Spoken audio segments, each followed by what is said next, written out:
Welcome, Nick, to Ollie's Life in Progress. Don't stay silent the whole episode. You're gonna kill me if you do this. Yeah, so here's Nick.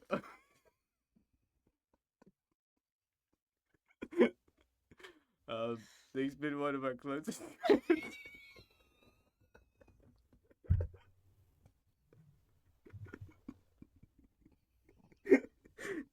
Yeah, anyways,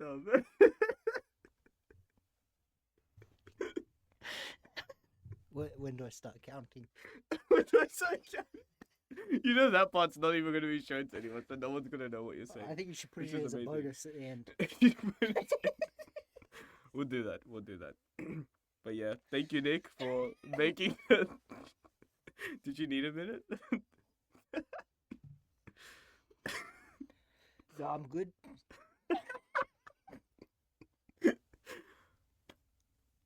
Actually, I prepared quite a serious intro, which actually doesn't suit for whatever's going on right now. Now I really want you to read it.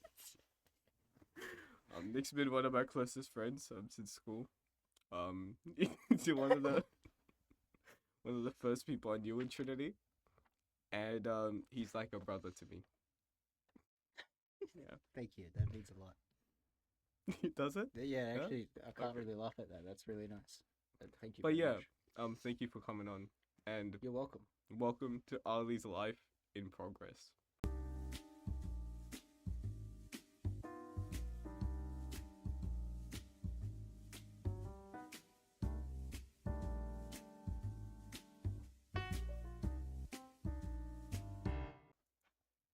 That's the intro. What?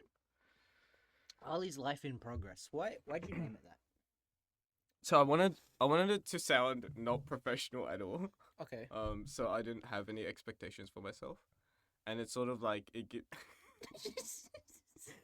gives me like a lot of like freedom of what I want to do, right? So like even if I want to switch up this whole thing and then just make it like a Fucking ignore that. Just cut that part out. what me speaking. No, me laughing for no reason. I'm not trying to continue. I this. wasn't even listening to your answer. I don't know What? I don't know what you said. I said that I just didn't want it to be like that serious of Oh, a yeah. thing, and like it's like a casual sort of like I can sort of take it wherever I want to take it, like, I like that. and it's sort of like well, the point of the podcast was to like see like how I progressed through time, so like how I verbalize myself and everything like that. So yeah, that's the I like that. Is there an idea of like, I don't know, when I first like watched the first episode and I saw the name, or episode 0 actually, and I saw the name of the podcast, I kind of assumed like it was going to be like, I don't know, you spend time talking about like your philosophy on, or not philosophy, but mentality on life and what you're doing and where you want to go, and then every episode you can kind of like, when you watch back anyway, you can like watch yourself grow. yeah. I've thought about this, but I didn't know whether to go with that specific part. I think what happened was that like I started with that like sort of philosophy of like this is sort of the way that like I see things right now and all of that. Hmm. And I think that part sort of captured a bit in the piece of media for the week part.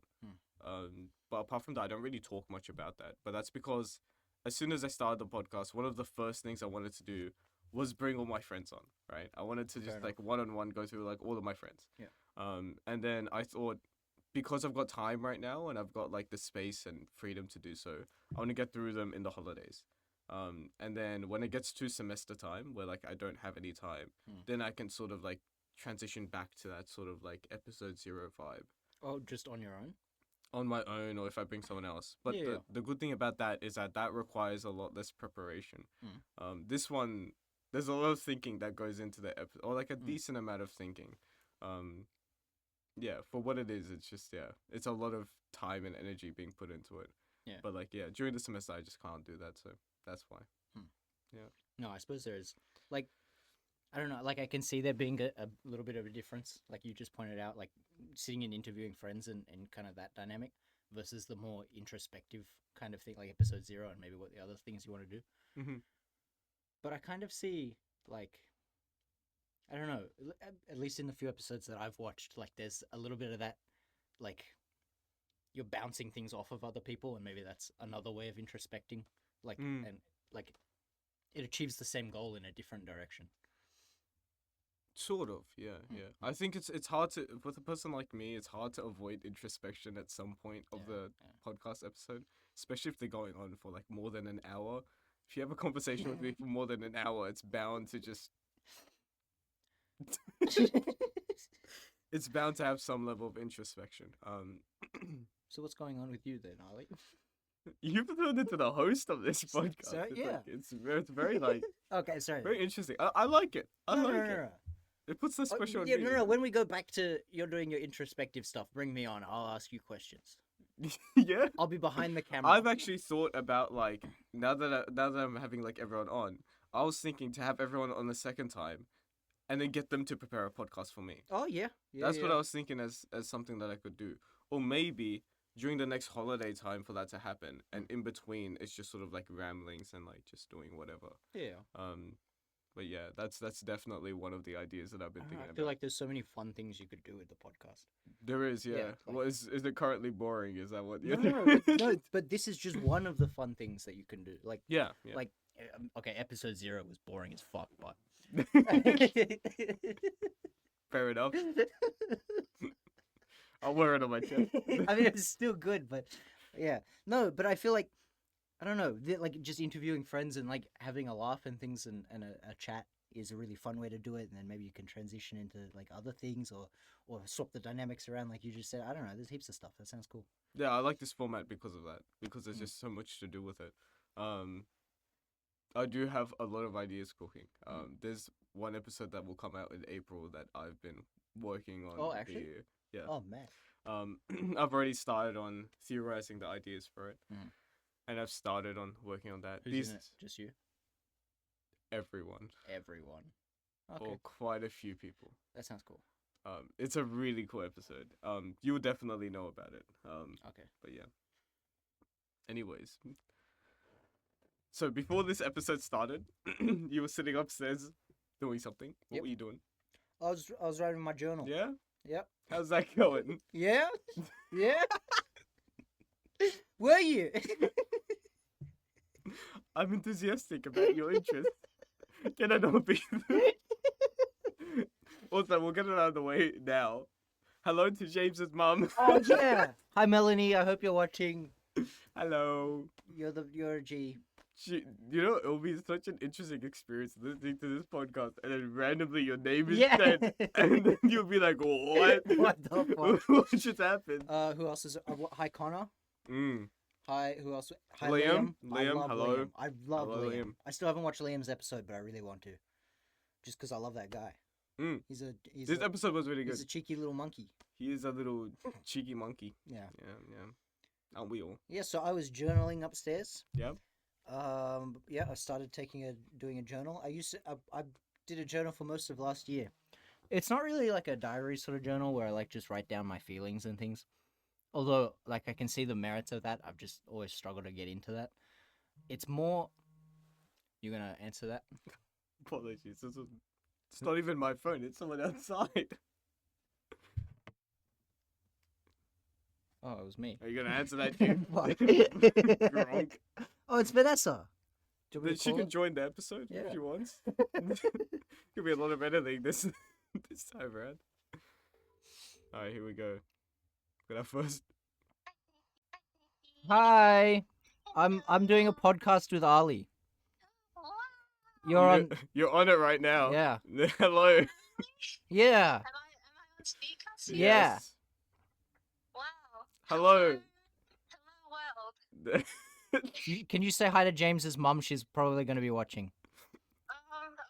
Oh gosh, I've forgotten her name. Melanie. Oh Melanie. no! Why'd you say that? You can edit this, right? No, I won't edit this. Oh no! Edit it and just make it so that it looks like Vanessa's just randomly said hello to James. Oh, you say hi now. Hi, Melanie. Yeah. Yeah. Was that a Hollywood level performance? Oh, it was beautiful. It That was beautiful. amazing. How are you? How are you? Aren't you at work? I'm good. Oh, you finished I work now. finished work. Okay, cool. It was not good. Oh, what? Oh, German. Did the German guy come today? Oh no, he's Oh. coming tomorrow. Oh, okay. Yeah. Alright. No, I just don't like complex numbers right now. Oh, yuck. Okay. Well, I'm gonna go now. sorry. No, do you want to talk? Do you want to talk later? What do you want to do? Yeah, you finish your thing. Okay. I think we're gonna be like an hour and a half Hi, longer. Ali. Hello. Oh, did you say bye or hi? Hi. Hi. How are you? Hello. I am good. How are you? I'm doing well. How's the complex numbers going? They're I complex? think because I haven't done algebra since year 12. Oh, So it's a I've bit of a kinda step up, forgot. to be honest. Yeah, and I feel like because I haven't practiced it in what, it's, 5 years, you kind of forget things that you used to know, Yeah, yeah. And like complex basic numbers is algebra quite stuff. like it's quite like a I don't know, it's very theoretical. A very like It's a whole other number system. yeah. It's cool. I like understand why we need them because you can't have a square root of a thing be a negative number, and then imaginary numbers lets us do that. Yeah. I don't. Yeah. I still don't understand what complex numbers are. Do you?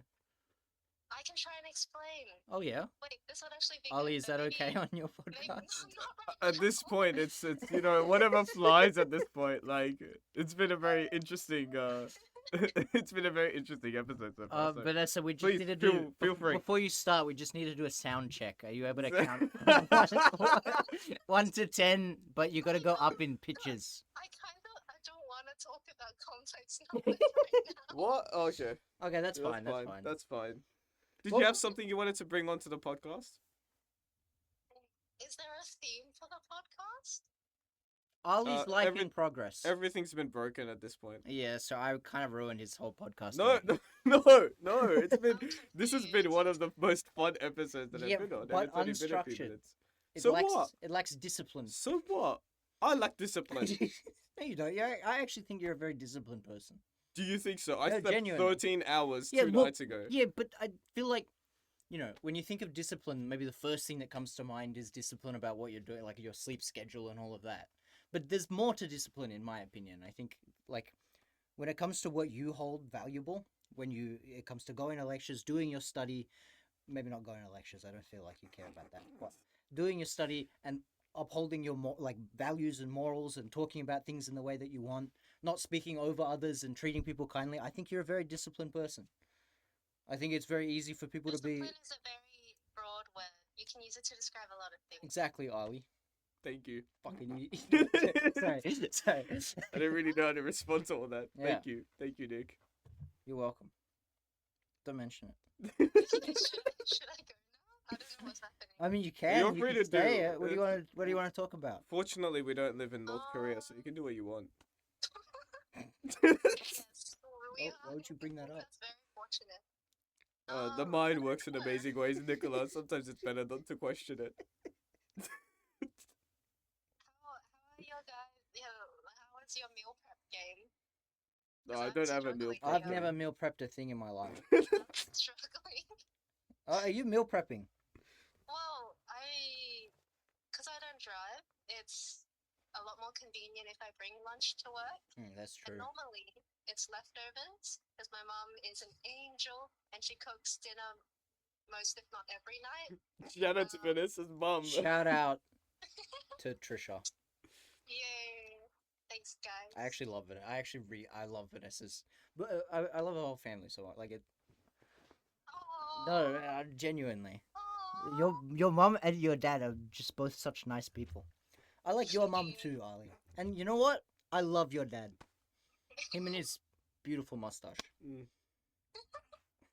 Represent. Okay, I might need to go because I'm gonna pop on the train now. Okay. Okay. Good talking to you. I'll call you back in like 2 hours ish. It's okay. Oh, actually, just whenever it's done. Actually, maybe not, because I'll call you, but I'm gonna go out with Ali for dinner. Ooh, have fun. Okay. Eat Bye. good food. No, I'm gonna eat chicken, But that's not good food. fried chicken, That's amazing food. and a beer. That's what I really I don't want. drink. I know, but I don't know why, but I've been really craving Korean fried chicken and a beer. Like, oh, like I was walking home yesterday and I really wanted to do that, but I have like a rule, like I don't know, it's kind of like a personal rule of I just never drink alcohol on my own. I don't know why I really have that rule. A it's lot just- of people have that rule, yeah. But- I've heard about this a Yeah, like I know some people like they'll get home, they'll have a beer, and I have no problem with that. I don't think there's anything wrong with you have a little bit of alcohol, but maybe I'm just a little bit anxious about at some point I'll cross that line, or if there's no line there. So I it's always what it is. I only drink when there are other people around. Mm-hmm. I kind of suspect I'm very unlikely to have issues with drinking alcohol. But so I don't know why that rule is so important to me, but I've always upheld that. Even when I do drink with other people, like I have like 2 drinks. Like I don't. Maybe it's specifically that makes you less susceptible as well. I think people of that personality type that are less susceptible tend to put a lot more barriers in between, right? Well, then it's like a chicken or the egg kind of thing. I should officially hang up. You what? Do you gonna hang up? Yeah, I'm on the train right now. Okay. Oh, okay. Bye, Vanessa. Thank you for joining the episode. Bye bye. Bye. Bye. Bye. Bye-bye. Shout out to Vanessa. True. Shout out to Vanessa. Bye. Love you. Bye, guys. Love you too. Bye. Have fun. Bye. Cool. All right. What were we talking about? Oh yeah, so I started journaling. Journaling, yeah. I started it last year. I don't know why. Yeah, When about so last year? it's not. When about last year? I did it all year last year, All year. but I wasn't very disciplined. I didn't hear about this ever. I just said, oh, it was the same. I remember I was telling you I had a little book that I was doing like planning in when you were. Yes, yeah. Ali was trying to convince me to do. How does this work? Do I address the audience, or should I just like talk to you? It's and completely up to you. Usually, the way that the podcast set up is that the mic is positioned this way, so you don't have to address the camera at all. You can just talk in between people. But if you would like to make a point to the camera and you want to talk to like a third person in the room, you're able to. Okay. Well, when you at one point last year were telling me that like I should, or really recommending me because it's something that was helping you like plan out your day either the night before or in the morning. Yep. I really like that. I haven't been doing it again. I've stopped again, but mostly I think it's because I don't know. I don't really have that much to do. Like at the moment, well, most of this year has kind of been on holiday because my cousin's been over. Mhm. So my schedule's not my own. Like I don't have that much time. I haven't had that much time this year, February 3rd, Mhm. to like really plan out my own stuff. So Yep. maybe I'll get back into it, but we'll see. Like I'm not fussed. Yeah, I think what happens with me is that like because like I get like a specific point in the day where I'm able to like write down what I'm gonna do or what's gonna happen the next day. It's that like even if I don't have a plan for that day, I start making one and then I realize that like without this planning point of time, I wouldn't have done so much with my day if I didn't do it. And then I think because my brain operates a little bit separately in the way that I always want to have something to do. So it like helps out for me as well, like a lot in the way that like I just feel accomplished at the end of the day when I'm just like ticked out a bunch of stuff. Oh. But yeah. No, I actually I don't know. I really when I do it, I really appreciate it. I actually really feel that there's a lot of value in doing that. But I don't know why. I just don't tend to do it. Yeah. I wake up and I'm like, oh, what's next? And then I have breakfast. And it's always like, what's the next thing that I should do? Mhm. Which is bad because I do have an issue with kind of like procrastination, but it's not even necessarily for things that I don't want to do. I've always procrastinated assignments and whatever. But I'll also often procrastinate things that I do actually want to do. I do a lot of like indoor bouldering. Yep. It takes me like half an hour on the bus and a little walk to get there. Mhm. So I will get ready, get all my stuff, shoes and things in a bag, and then I'll sit by the front door waiting for the bus, and then I'll just stay there. Like, I don't know, like hours will pass, and I'll just be like, I'll go later. I'll just watch YouTube on the TV or something stupid. I don't know why I do that. I don't usually struggle with procrastination too much. For mine, it's just finding stuff to do, and then once I've got stuff to do, I'm always like on top of that. No, wait. There's one way that I do struggle with procrastination, and that's what gets me a lot. It's when I'm sleeping. When I'm sleeping, I procrastinate, and it sounds like a really weird thing, but like, I would wake up from sleep, and then I would be like, oh, I've got this stuff to do in the day, and I would be like, I don't want to do this, So and go then I back to just go. sleep? I force myself to sleep. Ah. And that's how the like 13 hours, and in between it got up to like 16 or 18 hours where like I would just like not want to get up because I just don't want to do it. Which is why I'm trying to stop organizing my day on the day before. I'm trying to do it on the day after I wake up. So then Okay. I can sort of like feel like I've got the freedom to do like what I want, right? Sometimes the schedules sort of make you feel like you're sort of like packaged into like a certain set of the day. Which I don't like. I did generally like my morning routine when I was doing that. I would wake up, I'd have my breakfast and a cup of tea, and I'd do that while eating breakfast. That's like, a good plan out way the to day. do it, yeah. And that was fantastic for me. Yeah, yeah. I don't know. It's interesting because I would have thought initially it would be the other way around. If you do it the night before, you got more incentive to get up in the morning because you've already got that planned. You don't have to like think about it. I think it just depends on like what your day looks like as well. Because my days have been full of GAMSAT study as of recent. It's been very unmotivating to get up. I've been struggling with sleep like I used to struggle like a while ago. I got like a period of time where I got really good at my sleep. I would sleep before midnight every night, and I would wake up at about like early in the morning, and it was really good. And then it's all sort of crumbled down as of recent. But yeah. Yeah, so. Oh yeah, so I was journaling. I wasn't doing that. I haven't done that for a little while, but I've just been journaling like what I do in a day. It's not really my thoughts, but it's just like, I mean, maybe some thoughts come through, but like a funny anecdote from the day and things like that. I think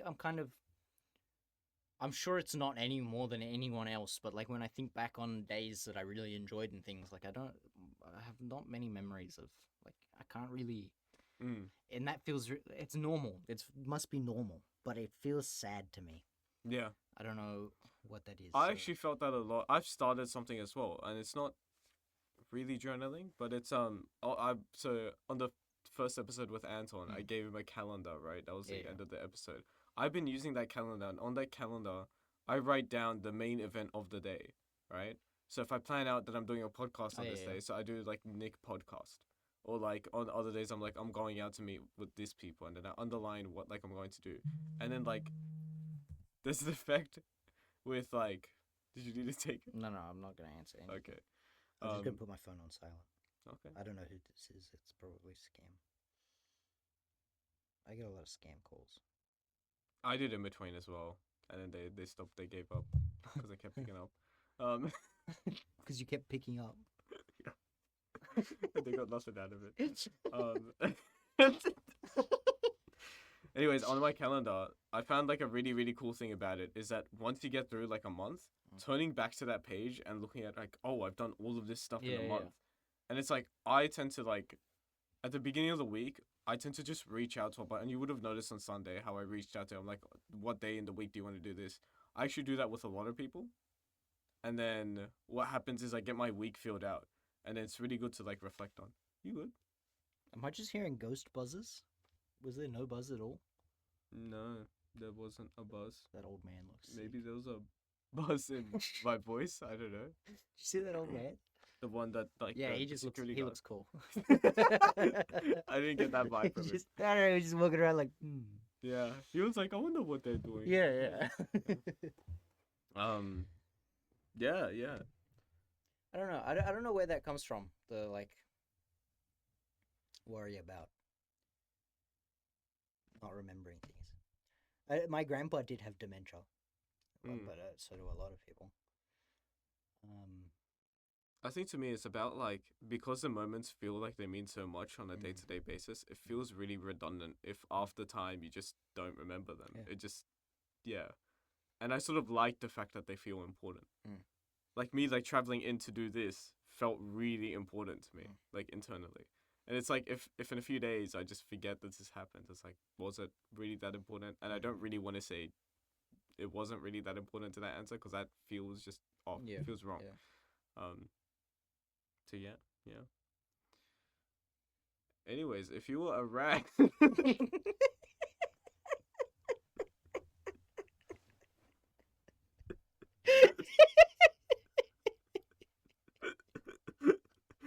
yeah. So Nick, if you were a rat, what would you do in your rat day?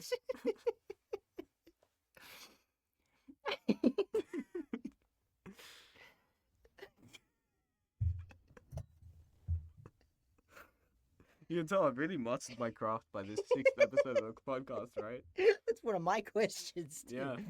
Um. He came. I was so bad at making questions in preparation for this that I went outside to blow my nose because I had enough of like trying to figure out stuff. And he came back and he's just making questions for me, and I'm like, you know what? Fair enough. What would you do in your rat day? Yeah, what would you do? I on didn't your rat expect you day? to ask it. There were a few moments where you noticed me randomly giggling. Yeah. It's because those are the moments I was like, I should really just ask this question. Just Right now. Yeah. And this one, it came through. It was the perfect time. Go on. I don't know. I think it would be cool to explore the world as a small mammal. Which part of the world? Small parts that you can't fit normally as a person. You know, as I'm making this, the more proud of this I am because this is the most Nick episode I could have had. Like we've had a phone call happen. We've had like giggling for like 10 minutes straight. Like it's been great. What are you? Huh? There's been 26 minutes of this. This is disgusting. Top tier stuff. Yeah. We really. If there are any sponsors out there looking to provide some money for advertising, please let Ali know. I'm actually actively denying any sponsors if they do come around. After this episode, I don't think you have to worry. That's good. That's good. Defeats the point of this. Yeah. If I was a rat, what would I do in my rat day? Yeah. How much of an emotional landscape do rats have? Is that like if you were a rat, but a If rat? I like is in my mind. and Yeah, I everything. feel like this is an Okay. interesting question. If like when I say if you were a rat, but rats are like dumb, languageless creatures that have limited thought, and I'm sure some people would argue they're not even conscious.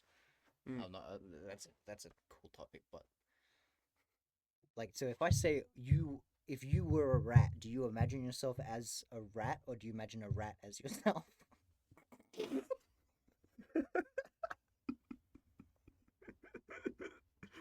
So I think that I think the gut instinct of of everyone is to imagine yourself in the rat's body, like your conscious experience into the rat. yeah. And I That's think what we I was discussed this a thinking bit in the subject that we did, the perception subject. Mm. They actually discussed this a bit in terms of consciousness. Oh, that's cool. It's like a lot of the time we ask like, if you were this, how would it be? But sometimes you asked it for like really like if you were the wall, what would you like do? And it's like you're not imagining the material itself. You're imagining your conscious being like implanted into it. Yeah. And in terms of this question, probably, what would my day look like?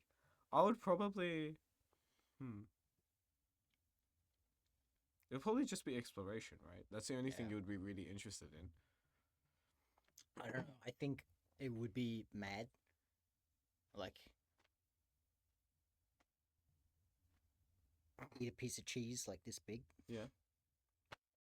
And then just fall asleep in like a field under a tree. You could have a little rat house. Yeah, You could have a little rat boat. it's a lot of You effort. go- like Wind in the Willows, you could have a little rat boat.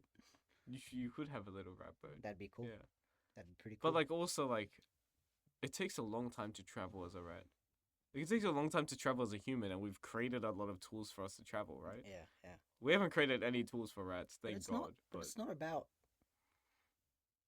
it's But not- let's say it's I not want to go about- to Nick's house. But it's not right? about going anywhere. No, but let's say I want to go to Nick's house. How am I But- gonna do that? Let's say if I just want to relax and be a rat on I the don't want to river. relax. Not a relaxed man. You're not a relaxed rat. No, not a relaxed rat. I'm an anxious rat. Oh, okay, I need okay. stuff to do. That changes things.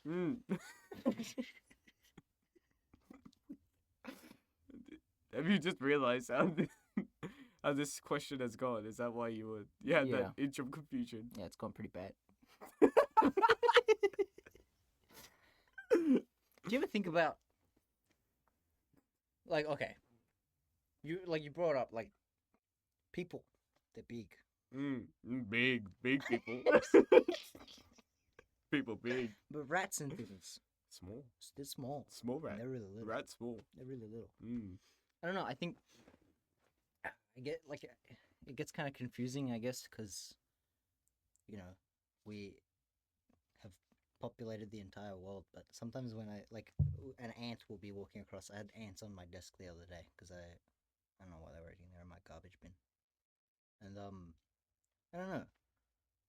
Like the world is so massive to them, but like they have their own like frame of reference. Yeah. Do you ever think about that like for ourselves? Yeah, I was thinking about that this morning, and a question popped up into my mind. If you were really tiny, what organ of the body would you explore? Like, I started thinking about that. I think the brain would suck to explore if you're really tiny. That's been the best transition I've done in the whole podcast history. You know, I brought that up because I was specifically waiting to I know. transition to it. Yeah, and you stole And I ruined it. You I stole knew- it. I You knew didn't this ruin was it. going You on. didn't ruin it. You just stole it. Like these questions. Yeah, you're like a little rat. Don't call me a rat. Okay, I'm a little anxious there. Because I'm an anxious man.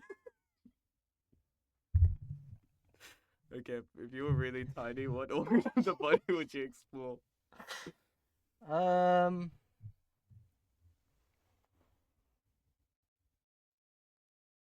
Maybe lungs. Lungs would be kind of cool, but they're not that complex, you know. Mine Heart- would instantly be the brain, but that's like the most basic answer. No, you can I give. no, I agree with the brain, but like But how tiny are you? Like you'd have to be so tiny that you could crawl through capillaries. Yeah. And then what are you gonna see?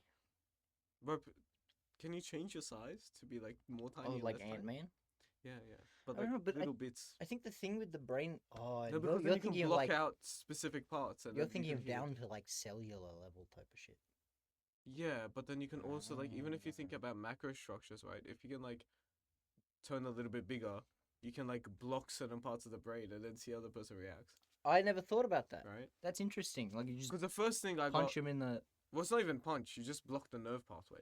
Yeah. You like squeeze it, Oh yeah. and then you just let it go. It's fine, right? That's what they did in like early neurosurgery experiments, right? Yeah. That would be really cool. Well, right? that's like the whole field of neuropsychology. Yeah, but like you can do it. That's Without actually I never going thought about through that. all the I am actually really interested in neuropsych. I love neuropsych. yeah. Yeah. If I didn't want to do, actually, when I first started studying psychology, I'm not sure how much I wanted to be an academic or a researcher, but my number one interest by far was neuropsych. And Macquarie has a master's of neuropsych, so I was thinking of going that direction. Mm-hmm. And then I changed my mind. I decided I wanted to do clinical psychology, but it's just so cool. It's Yeah, just so like you read part of that Oliver Sacks book I gave you. a little bit. Yeah. Yeah. Fascinating stuff. Oh, man. Actual fascinating stuff. It's like I've heard stories similar to these from my uncles. Yeah. Because you get similar stories from people that are like GPs and stuff, but Yeah. not of this type. It's just different types of stories. But like that's actually what got me driven to like want to pursue med. Because it's like you get like, I feel like it's one of the only jobs around in the world where it's like your job is filled with just experience. Your whole day is just you show up. There's a patient who's got this. You've got to like, it's like a little detective work of figuring out what's going on, and then you get to also like experience like the person's internal like representation of what's going on. You have to speak to them. It's like it's just there's so much that's packaged in it, and you go through like 10 of these in a day, and it's like the amount of experiences you can get and like learn from, and you see so many different perspectives. It's like that's what drives me in like what I'm trying to do. I really like that. I like that way of putting it. I don't know. I feel like for me, trying to become a clinical psychologist, and I feel like I really like the way you put that, but I come at it from a different angle. Like I'm not particularly interested in the problem solving. I just want to like help people. I guess it sounds so cliched, but I can't think of another way of putting it. 'Cause- take problems that people already know and like understand to some extent. Maybe I can enlighten them a little bit, but really more just show them the way through it. Yeah. I think for me, it's like, I think the thing that med specifically, this is gonna be great reflecting on this, and if I just flop and don't get into med ever in my life. But like the thing with med specifically is that like you're sort of given like you're given a skill set with you, so it feels like for me there's gonna be like an intrinsic. It won't be a questioning of intrinsic value. I feel like with therapy and stuff like that, I feel like every day I'm just gonna keep asking myself like, okay, how much am I actually inputting into this? Like, how much like I would feel like a lot more lost in that regard, just because it's just the way that I work. But in like med, it's like there's something that's not functioning right. We've got to work through this, and like you get to like talk to people in like a team, or if you like there's just so many like interactive elements, and it seems like a really engaging process. But yeah. Anyways, did you want to go to the first segment? Oh, we haven't started yet? We have started. No, but I mean, what's the first segment?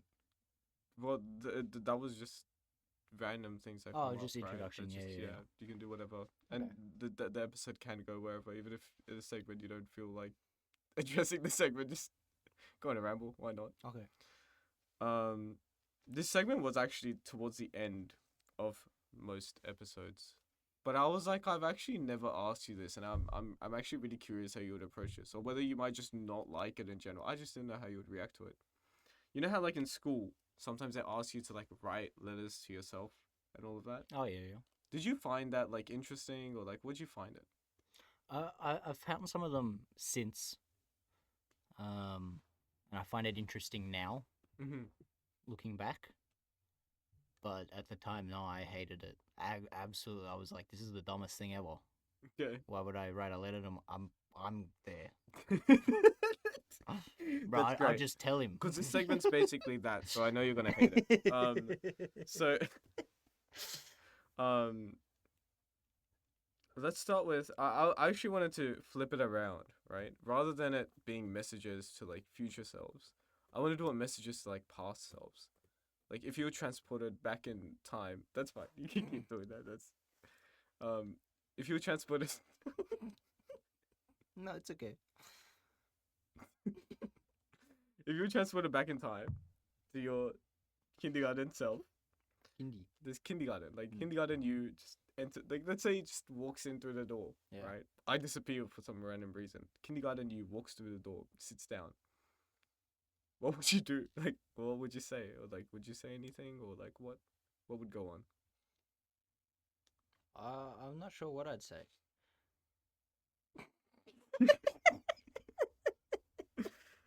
Yep. That was that segment. Thank you. No, I don't know. In all seriousness, like, I don't know. I think I had it pretty good when I was in kindy. I think I was right about everything when I was in kindy. Do you still think that? Yeah, You genuinely. were right about everything in No, kindergarten. genuinely. I think if I was half the person I was when I was in kindy, I'd be in a better spot. You going around like guarding as a No, apparently. 9-year-old or 8-year-old. No, when I don't was know in what kid is. kindy, my kindergarten teacher hated. Well, actually, she really liked me, but she said that no student. I spoke to her later when she actually came to my brother's high school graduation. Oh. So I spoke to her later. She said that no student had ever like made her more angry. Why? Because if she was teaching something that I already understood, which was apparently a few things, or if she was teaching something that I thought was stupid, I'd just walk off. Like I'd just go do Walk off. something else. Yeah. I don't know where on the down the road I lost that ability, so I'm trying to regain it. You're trying to regain it. Yeah. Is that what's gonna happen this episode as well? I love this. I'm very happy to be here. Okay. Thanks for clarifying that. And then I bring up something and he walks off. He's loved it until this point. That's the key word. Yeah, so nothing to your kindy self? Did that change by year 7? Like would you say something to your year 7 self? Go back to your kindy self. I don't like you now.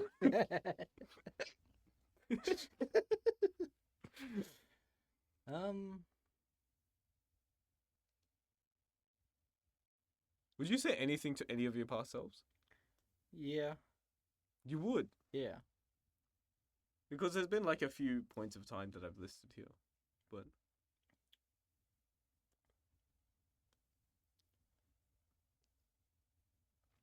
I'm not sure I want to go into it. okay, all good, all good. Yeah. Okay, I'm not sure how to to keep asking or to just move on. I mean, we can talk about it, but if just I'd It'll prefer be a if you covered it. post-podcast talk. No, yeah, we can. I'm more than happy to talk about it, but I don't really want it on the. That's fine. podcast. That's fine. We will talk about this over dinner. Okay. Yeah. Sure. Yes. Anyways, would you say anything for you going into camp? I think that's going to Year 9 camp. Oh, Year 9 camp. Yeah, Year 9 camp. Hmm. That's usually a good one. People sometimes come up with something. Other times they just stare at me. No, I actually really enjoyed Year 9 camp. Do you think you did? How you want? You were in a different camp to me or the same camp? What were you? I was camp 6, 5 no. or 3. I was was on the camp last 3 one. or 5. I can't. I didn't join the school until the last camp. I wasn't on the last one. Yeah. No, I think I was camp 3. Anyway, yeah, I don't think I fully experienced everything. Like, Okay. I think I spent a lot of time. I don't know. I deliberately chose to go on that camp because there were some nice people there that I liked, but I wasn't really friends with anyone. Mhm. So I'm quite proud of myself, like looking back on it, in Year 9, which is I don't know. I feel like I wouldn't say it's a difficult time for me, but I feel like like everyone, that's kind of a rough time. You just try to stick with your friends and try to make friends and whatever. I decided specifically to go on camp 3 because I wanted to try to meet new people and make new Oh. friends, and yeah. Wow.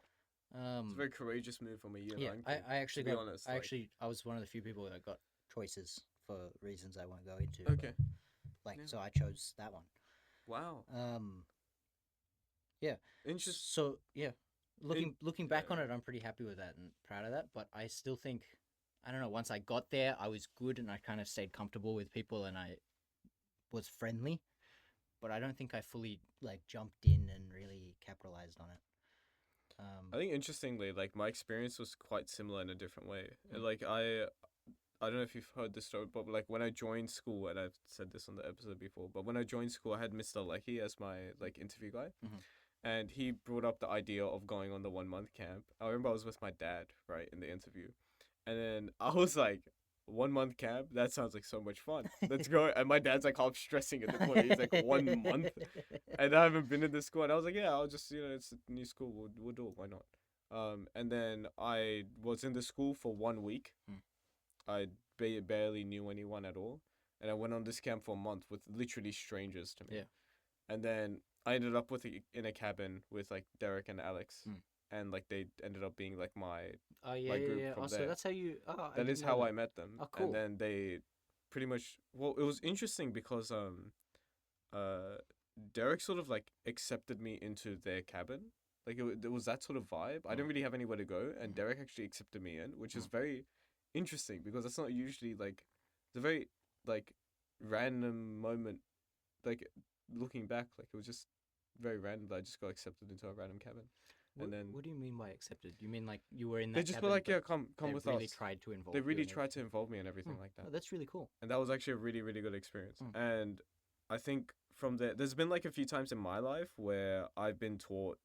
I think that's one of the moments in my life where I get this lesson quite a bit where I'm quiet, like I can like fit into most environments. Mm. And I think even if that's not necessarily true, it's good for me to think that, because it creates confidence in places where like other people wouldn't be confident. Mm.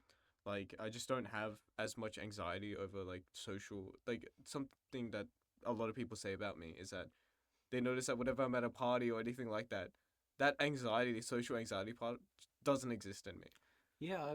Wow, I've never noticed that. I think it's because like I have this like belief internally that no matter where I am, some like there will be a portion or majority of people that would be like, yeah, that's chill. Like he's either being very goofy or he's nice, normal guy. Mm. But yeah. Hmm. Anyways, that segment went great. I think we're on to the. I think we can go on to the next one. I just need to check the time. Okay, 45 minutes. Okay, we're doing all right on time. We're going to one of our last segments that we have prepared, and then we can sort of like ramble on. Cool. One of the last. There's 2 more segments that I prepared. Mhm. This one's the rapid fire questions. Oh, I'm so excited. So to introduce this, that just wanted to wave.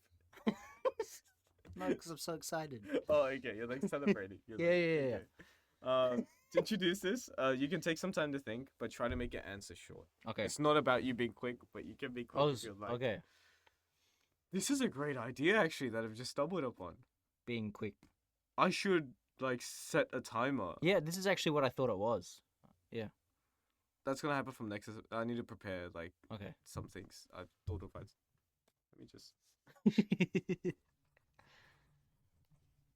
Maybe it should be Ali's life brackets go. in progress.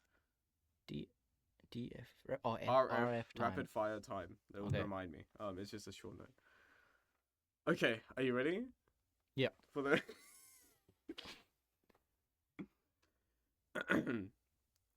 What is your biggest green flag? Kind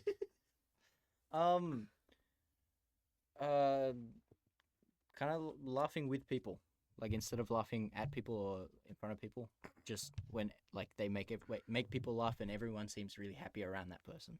Okay, I like that. What takes your breath away? You are. There's been 100% me answer ratio on this Yeah, question. good. There's It been, should I think stay that 2 or way. 3 people. It should that stay have- that way. Okay, I thanks. thought first thing popped in my head was Vanessa, but then I was like Ali.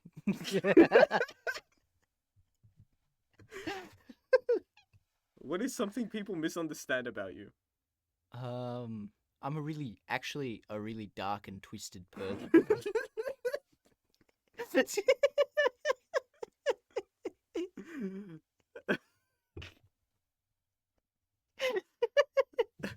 They just don't Yeah. seem to understand.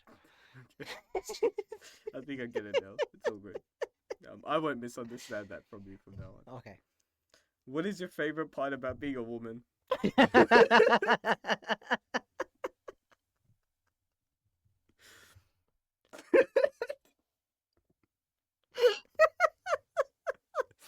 This is why I was laughing over the tea that we're drinking. Because I was thinking of these questions. This one's an original. Totally blindsided me here. My favorite thing No, about this wasn't an original. This is something that I got inspiration from by looking Oh. around online, and then it went on Ryan's episode, and I was like, Oh, "This is an okay. amazing question." What did he say? That will spoil your answer. Oh, okay, dang. I could also I could share that link with you after. You can watch it. I have no answer for that. Okay. What is the final dream job? Clinical psychologist. What is the closest lived experience to that job? Pass. If you could have an accent you can turn on and off perfectly, which one? An accent. Yes. Oh. An accent. Yes. First thing I heard was if you could have an accident, you could No, turn accent, on and off accent. again. Accent. Serbian. Give me a random school memory. Meeting you. What is your That favorite? time. My contract. What? He broke my contract. He made me write a contract, and then he broke the contract. What was the contract? That he would give me his calculator for $200 or $150 or whatever it was, and he made me write a full list of terms and conditions. Like he was really worried that I would like try to change my mind and give it back, like want swapped back. So he made me write on the contract, literally like after 1 day has passed, like it's too late, you can't, this is non-negotiable, the deal is finished. Whatever, I can't remember the wording. I actually kind of enjoyed writing the contract, but yeah, he made me do it. And then the day after we did it, like 2 days later, he found some kid in the year below us who wanted to pay him $200 instead of $150, and he made me give it back. Like he was like, "I need it back! I need it back!" Wow. I just did it. Wow. I just did it. Like I'm not gonna fuck. Scary. I've never heard him described as scary, but okay. You should probably bleep out name in that because it probably shouldn't identify him.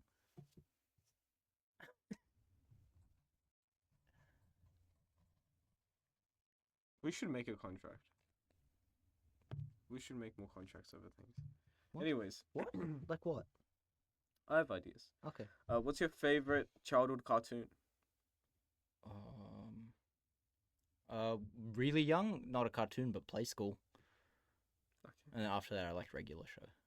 So I'll see. What's your favorite color? Not a color, but I like tomatoes.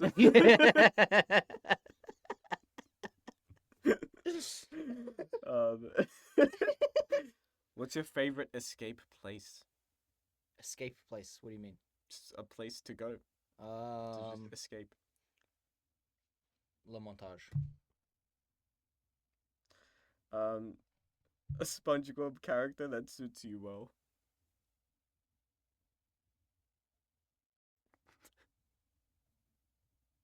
I got into an argument with my cousin. I told him SpongeBob's actually not that good a show. He was like, "You fucking what? What did you I say?" thought it was a really good show. I don't like SpongeBob. Like it's fine. It's good. It's I good think- entertainment. I but think- I think what happens is that like when you watch analysis of shows, they make it sound like it's a lot better than what it is. I've never watched an analysis. I've watched an analysis. Sandy of Cheeks. SpongeBob. Okay. Sorry, that was all Um, stalling. And if you were Gary. The snail. I was confused on which Gary actually. From SpongeBob. If you were to assign each character to a person that you know, From SpongeBob. yeah, from SpongeBob, what would it be? I'd like the 5. Squidward. Squidward. I'm Squidward. Yeah. Okay. Wow. No, you're actually probably SpongeBob. In our friend group, you're probably. I'm thinking first immediately our friend group. Okay. You're SpongeBob. I'm SpongeBob. You're the one who's like running around all the time. Okay. You know what I mean? Yeah, I know what you mean about Anton can be Patrick. that. Yeah. Because sometimes he is. Mm. Sometimes he is Patrick. Yeah. Who's Squidward? Jimmy can be Squidward. He's like a friendlier Squidward, but he's pretty Squidward. Yeah, it's pretty. That describes it pretty well. That's SpongeBob. actually, I came to his house once and he Sorry, said that. Melanie. He's like a Sorry. good Squidward. I don't know how Mel's gonna make it through this episode. No, he's like a good Squidward though. He's like a nice Squidward. He's like the opposite of Squilliam. Squilliam. It's Squilliam. It's Squilliam. Oh my No, god. Squilliam's extra bad Squidward. He is, but like, He's like Squidward that time that SpongeBob died or something. I don't know. What's that episode when SpongeBob stopped annoying him and Squidward's like la la la. oh, I remember that. Yeah. I But when forgot what the it's name when he's was. like Yeah, yeah, smooth, yeah. I think. Yeah. Yeah, yeah. Okay. Mr. Krabs. Do we know anyone obsessed with money? I don't think so. No, they've been all cut off. Yeah. Yeah, I don't think so. I think that might be it. Okay. Who do you think has changed the most since school? Jimmy. Where do you want to go? Toilet? I don't know. That is the end of the rapid fire questions. Toilet. And yeah. Where do yeah. you want to go? Where do I want to go? I want to go dinner after this. Yeah. I do. Where do you want to go dinner? I was thinking of chicken and I think we go feet or chicken something. feet. Chicken feet, Strathfield. Yeah, I think we go there. We can try somewhere new if you'd like, or like I'm not fussed at all. Did you want to try someone new? We can hang around the city. City's cool. Okay, we'll go find some chicken around the city. Cool. Done. Yeah. Okay. Let's make a contract. I'm not falling for this anymore. He's gonna run off after this one. Yeah. Actually, this is the first time in the podcast history where I've almost run out of things on my paper. I'm not worried about that at all. I am sort of worried about that because I'm quite a structured individual in this podcast. Oh, yeah. No, As the previous understandable. episode. So I don't know. The only thing I feel like we're missing now is sometimes we have really nice, long.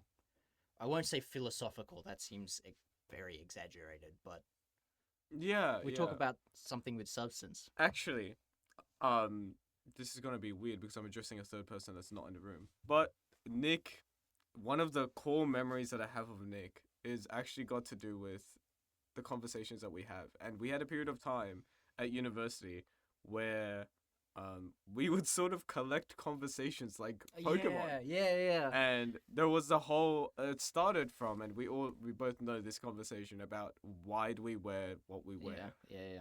And we In the had like physics a hub. really yes in the physics hub at UCID. So what we would do is that we'd have classes on, and then in the evening on the afternoon we would just sit in physics hub, and then we would just come up with a question and just discuss it extensively for like hours. And this would happen for about like 2 or 3 hours. Yeah. And then we would get up and be like, "Oh, we have work to do." No, then we get kicked out of physics hub. Yeah, or like it'll be like really late, and it'll be Yeah. like around closing time. Yeah. But yeah, we gotta think of a question to bring up. Yeah, well, I what- can't believe we didn't think of one in advance. I should have thought of it. This is Yeah. perfect Nick content. Yeah. Yeah. Do you carry around a pencil case? I have a pen and a pencil. Do you know those people with the sandwich bags? Yeah. It's like information for lunch. Is this No, the attempt That's at just a random. That's conversation? just a random. In thought that I got. school, I was I looked at my pencil case. And then I in thought that. school. I was almost philosophically against pencil cases. Why? I just had a pen in my pocket Why were That's all you I had. against pencil cases? because I don't want to carry it around. But isn't there a lot of usefulness to having a pencil case? Like what? Like being able to carry so many things in Like a what? compact thing. What do I need Like other than a pen? scissors, Why would I need highlighters? scissors at school? If I need to highlight something, I'll just put a circle. Because I would like to diversify my my skill set. LinkedIn portfolio. Top point under skills: highlighting, cutting things out. And gluing them in. Yeah. They should get a bunch of kindergarten students to make LinkedIn profiles of themselves. Why? Why do we have Child labor? just for admission to first grade? I really suck at this, coming up with these conversation topics when I'm trying it. This is why I planned it out. Because I suck at this. And I'm trying to get good at this. I feel like I haven't had a good conversation in a little while. I watched a video I showed my sister a video this morning. On okay, yesterday I was procrastinating, and there's this YouTube channel called Historia Civilis, which I really love. Mostly they go over. Well, I was binge watching them going over basically from 55 BC to like 25 BC. Yeah, okay. In Rome. So Yeah. that's from Caesar commanding the Gallic invasion, and then crossing the Rubicon, and the civil wars, and then Octavian or whatever. So I was binge watching that. I was thinking about that for quite a while. But I showed my sister this video this morning, which I'd seen a while ago, and it's just called Work, full stop. And it's about the history of work. And it's the most anti-capitalist video I've ever seen. It's really funny because it's just this random history channel. But it sort of goes around first archaeological evidence from like Bronze Age and previous periods, which is fairly limited, but everything that's been found from various civilizations shows a trend that people tended to do agricultural work, for about 5 hours, 4 to 6 hours, something like that. In a harvest season, like that's during a day. They'll get up late, they'll mill around, have something to eat, then they do their work, have a break, do their work, have a break. And during harvest season or busy times, people would inevitably have to have worked more than that. Yep. But then that carries on. He goes over an analysis of like documents from the Middle Ages in Europe, England and France primarily, I think. Showing that again, even in the Middle Ages, like we think of peasants as like they have to toil in the fields. No, they also worked like 6 hours a day, 4 hours a day, something like that. It was like an 8-hour day in total, but they had like 3 or 4 hours break. So like the lesson is like we're more peasant than the peasants. Yeah. Why? Why? How did it happen? I had to leave before the video finished. It's been a while since I finished it. Well, not greed. I think it's like our want for a higher level of production. I think like the more this is now gonna sound really anti-capitalist as well, but it's not really intended that way. I think if you want to achieve a certain amount, like isn't we have such complex ways of structuring our life now, I think, that rely on the fact that people are working 9 to 5. I mean, we complain that nothing's open at night, and people do work 9 to 5 jobs and keeping these things open, and we're still complaining that they're not open for long enough. I think it's because the amount of depth that and the amount of complications things go into all of the fields. Like, well, medicine's a bit of a different field because it just requires work all the time because you need medical help at any time. But things like law is a really complex field where people have to think about the history of law, and really, I think I'm not sure if laws had such a complicated nature until about a century ago. I'm not sure how complicated it was. I feel like at this point in time, it's the most complicated it's ever been. Not sure how true that is. Do you think that's true?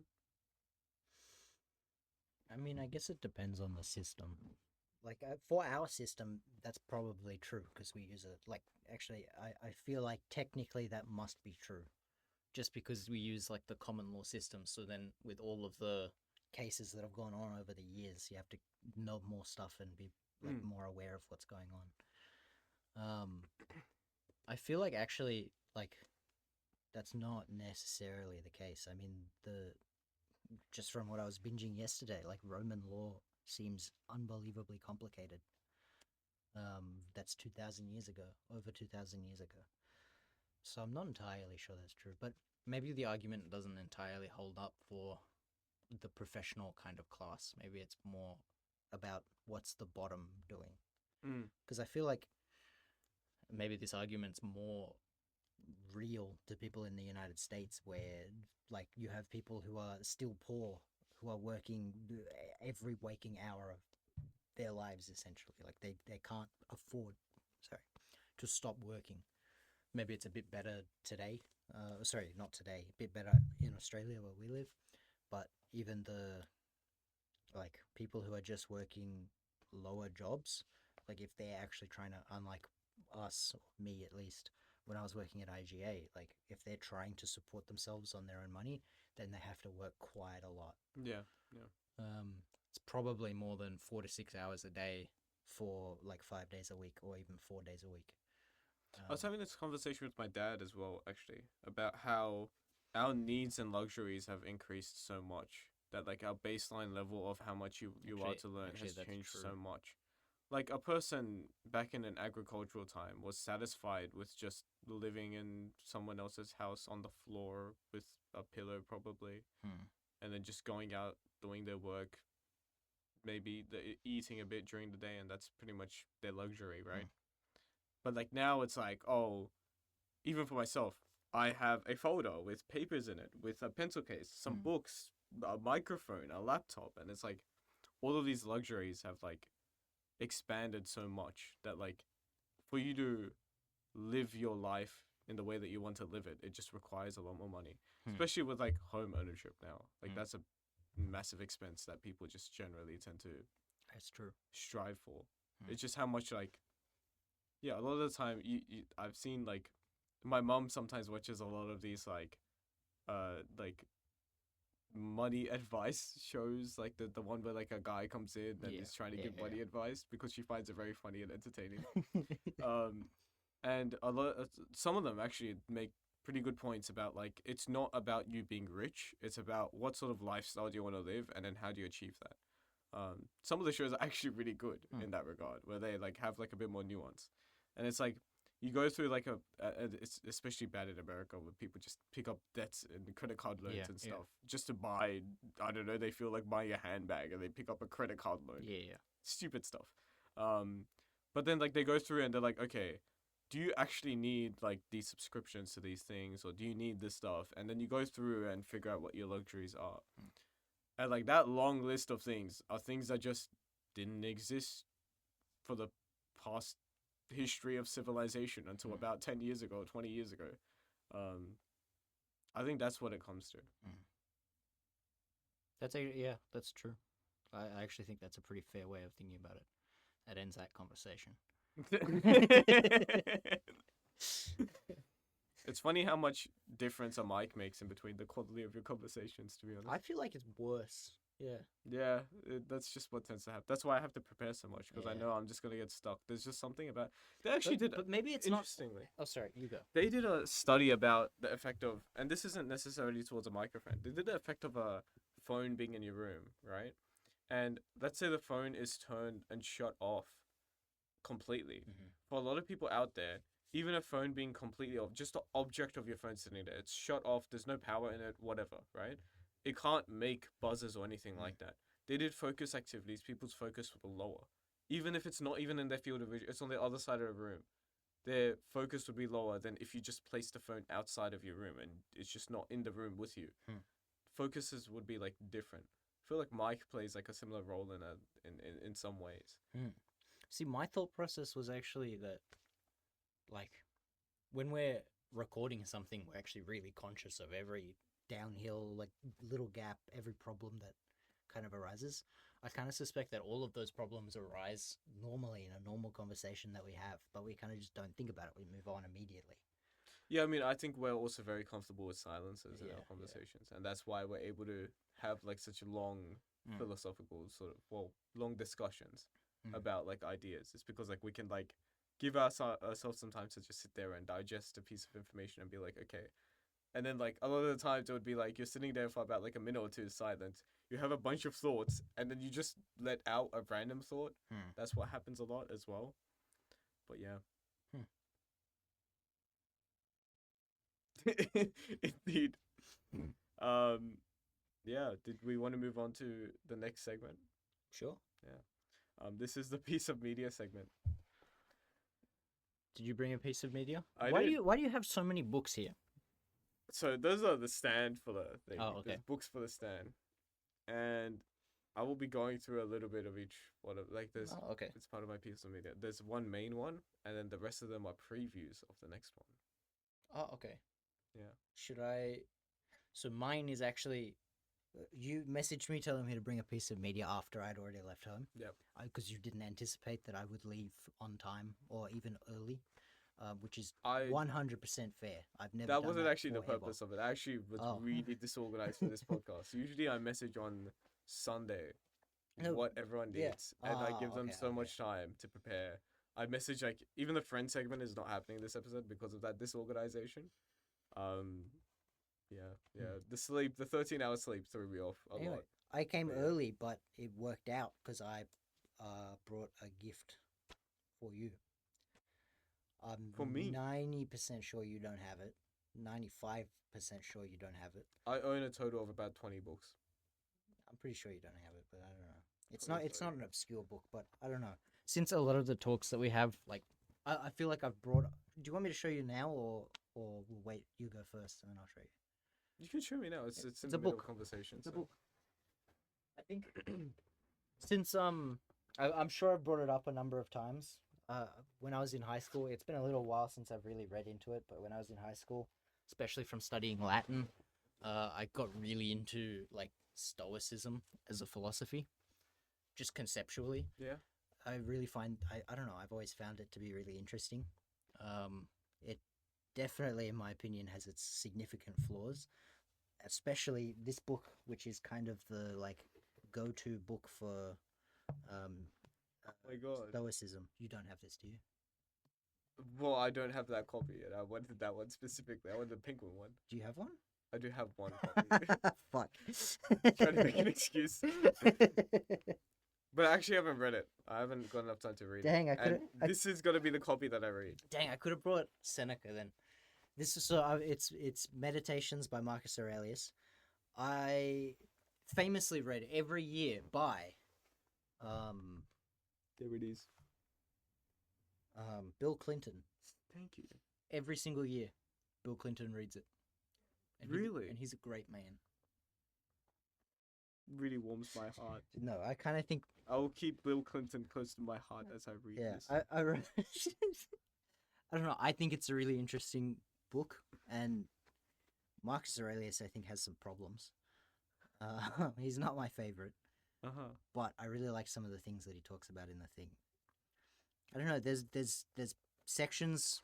I mean, the core of Stoicism is part of the book, and that is like, I mean, it's actually the foundation for a lot of like modern cognitive behavioral therapy, which is like you can't control what happens around you. You can only control your actions, and you can control how you perceive what happens to you.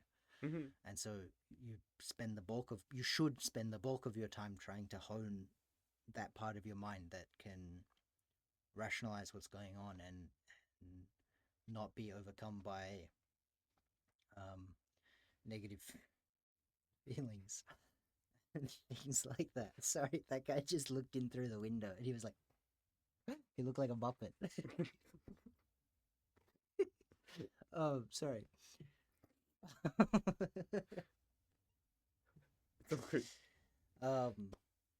And trying not to be like,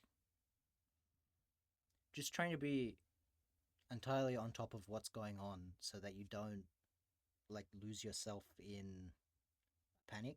Yeah. I think a lot of the ancient Romans kind of took it way too far, including Marcus Aurelius. They really quite staunchly, I mean, actually, I think they would argue that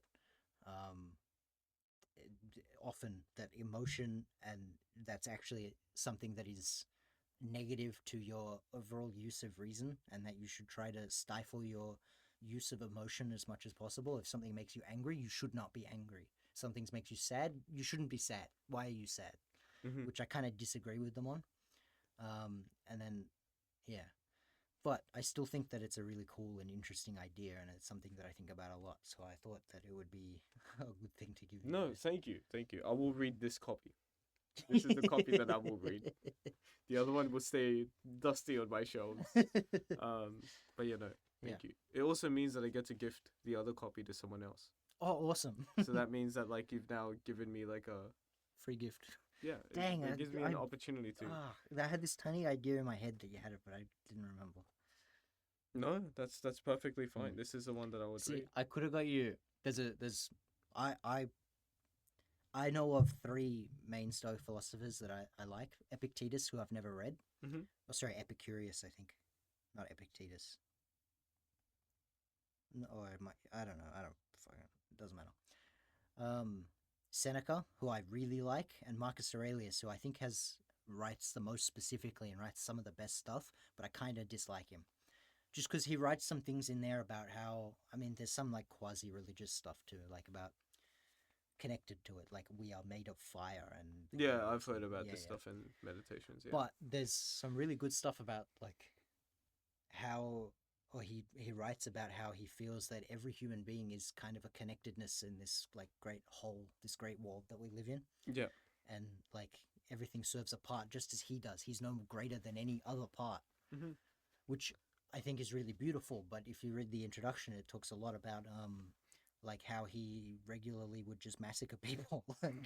like he had campaigns up like towards, I don't know, not at Serbia, but sort of around that area, like Croatia, that sort of thing. That's why you hate him.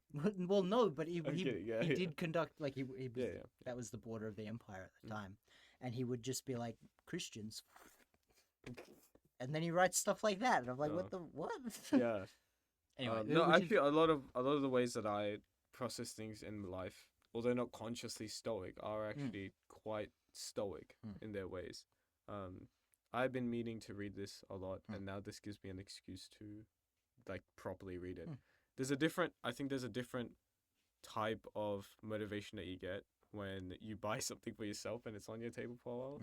Then when someone buys something for you, you feel the need to like get through it and then give some feedback, which is good. It pushes you towards reading things. Yeah.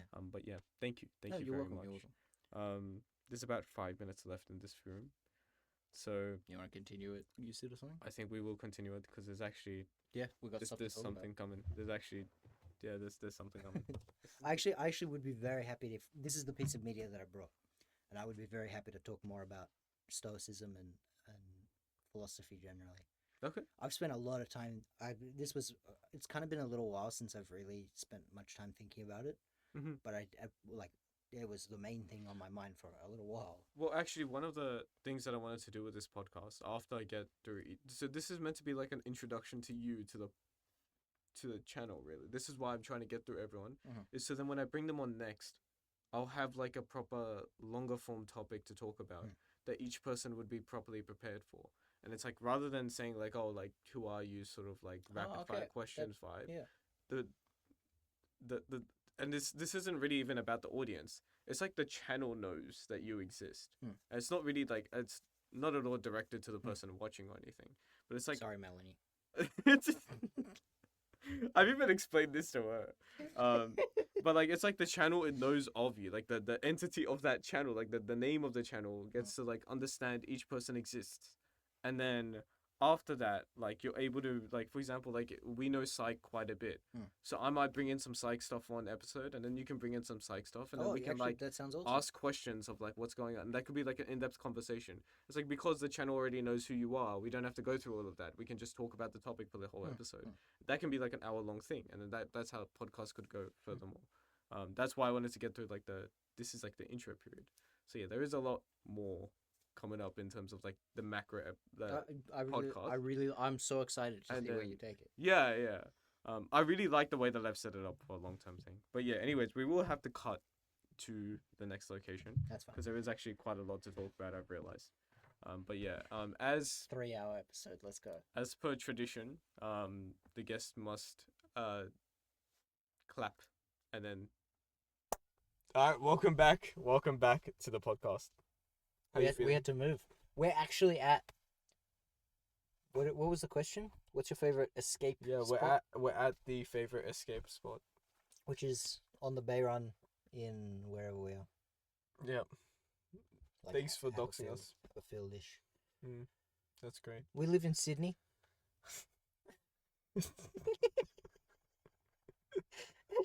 Just in Australia. Okay, that's great. I can never remember the name of your street. It's like Lily Billy or Thank something. thank you for the gift of meditations. Oh, yep. Yeah. Yeah. All good. Yeah, that's still in the bag, I I guess. wish I could have given you more. Oh no, it's here. There we go. There we go. There's people walking ahead of us, so if you notice Nick dazing sorry. F, that's what it is. It was a shirtless guy, so that's why I dazed off. Anyway. Yeah, yeah, so I was gonna share my piece of media for the week.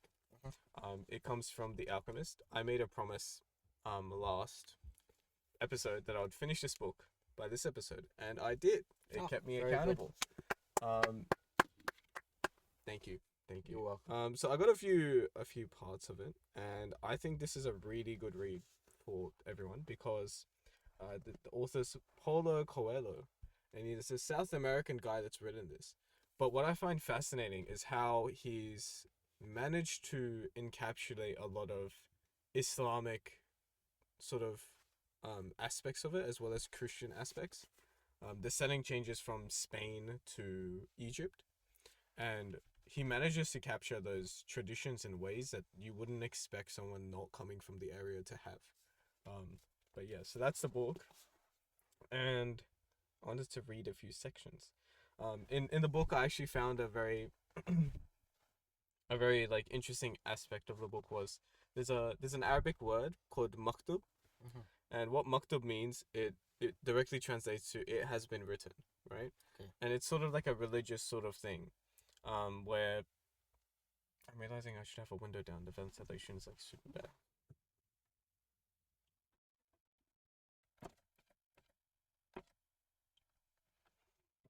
I guess they can also hear now. Okay, amazing. So the word maktub means it has been written, and it comes from like this religious idea that if like your fate has been written, like and like there's like I'm such a distracted individual right now. We're going to keep the car on and the AC going because I'm a great podcast host. Stopping and starting. Maktub means it has been written, and it's very interesting how like in response to like whether like someone makes a decision and someone asks for like I think they ask to like see someone at a certain place and things like that, and then they use the word maktub, and I think it's just a really cool. I think the way that they use it in the book is just really cool. Just you just have to experience it, I guess, and it's a good thing. Um, and there was fuck.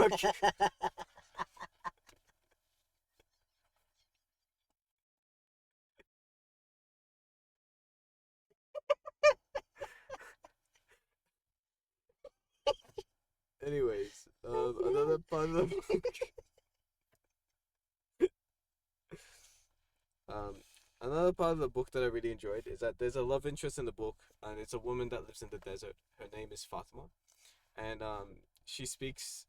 She like says this line of like, "I'm a desert woman, and I'm proud of that. I want my husband to wander as free as the wind that shapes the dunes, and if I have to, I will accept the sorry." What? I fiddled with the aircon. What's wrong with that? You're nice and comfortable for this little anecdote. She said, "I'm a desert woman, and I'm proud of that. I want my husband to wander as free as the wind that shapes the dunes."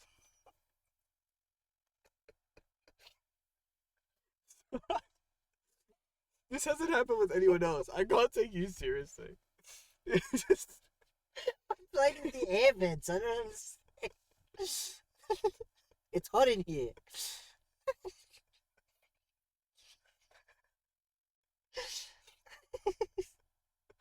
Oh my god, it's so demanding. Um, No, I've had it with you.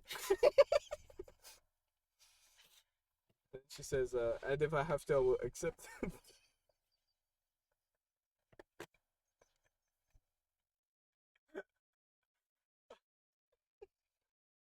Okay, I don't want to read this one anymore. We'll go to the next one.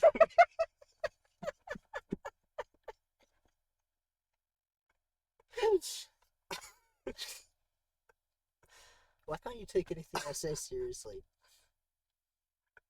Am I a joke to you? He's playing my card on me now. Now he knows how fun it is to say the line. Okay. Now read out the first quote. She says, "I'm a desert woman, and I'm proud of that. I want my husband to wander as free as the wind that shapes the dunes. And if I have to, I will accept the fact that he has become a part of the clouds and the animals and the water of the desert."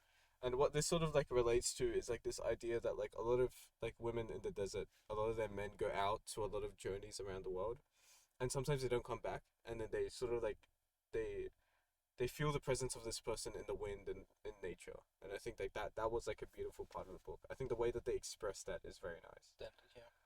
There's another part of the book where the boy says goodbye to this woman, and then he goes, "I'll return just as your father came back to your mother." And then he saw that Fatima's eyes were filled with tears, and he goes, "You're crying?" And then he said, "I'm a woman of the desert," she said, averting her face. "But above all, I'm a woman." And then she went back to her tent, and then when the daylight came, she went out to do the chores she had done for years. But everything had changed. The boy was no longer at the oasis, and the oasis would never again have the same meaning it only had yesterday. Um, and then there's another part that talks about like the heart of an individual. It was, "Why do we have to listen to our hearts?" the boy asked when they had made camp that day. "Because wherever your heart is, that is where you'll find your treasure." "But my heart is agitated," the boy said. It has its dreams, it gets emotional, and it becomes passionate over a woman of the desert.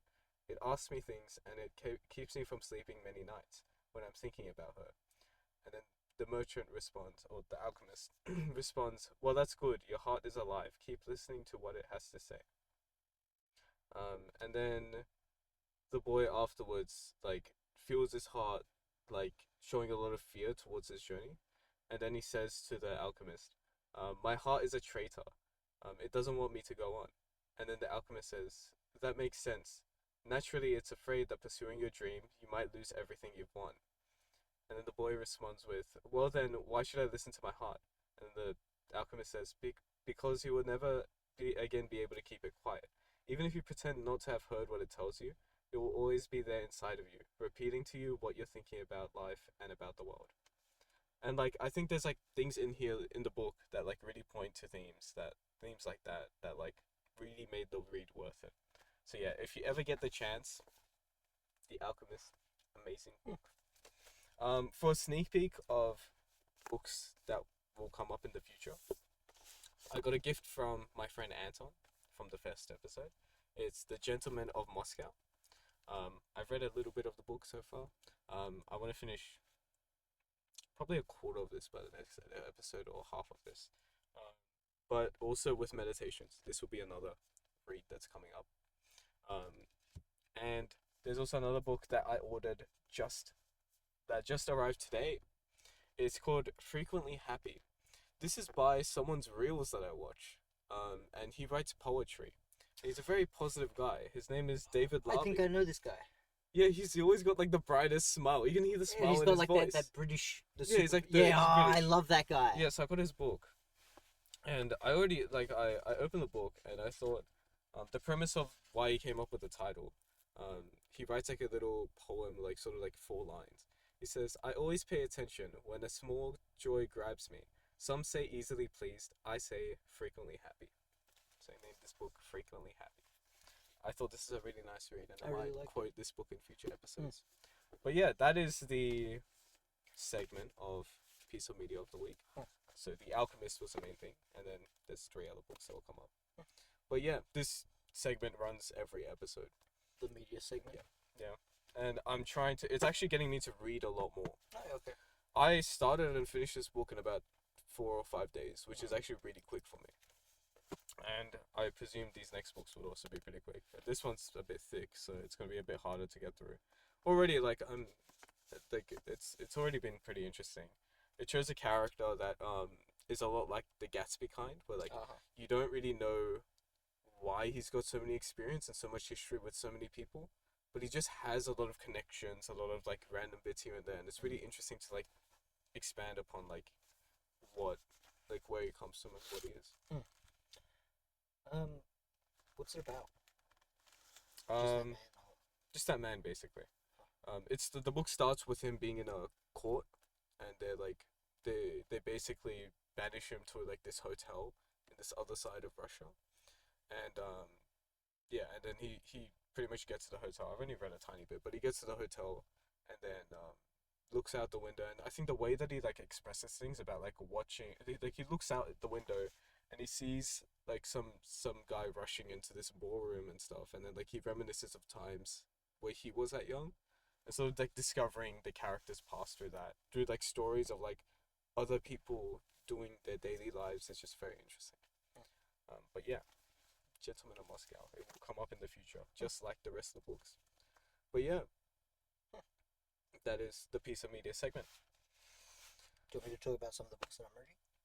Sure, yeah. Because I've got a few books open at the moment. I've actually got... Well, I've got 1 or 2 of them here. But it's in the boot, so I can't get it. No, I brought... So one of Vanessa's friends lent me a book called Mistborn. It's a Brandon Sanderson fantasy novel. It's like a series of 6 books, and they're all like this thick. So I've kind of been very reluctant to get into it because I know it's going to be a massive commitment. But I finally got into it. That guy looks so much like Oscar Piastri. Do you see that? He does. His face. Yeah.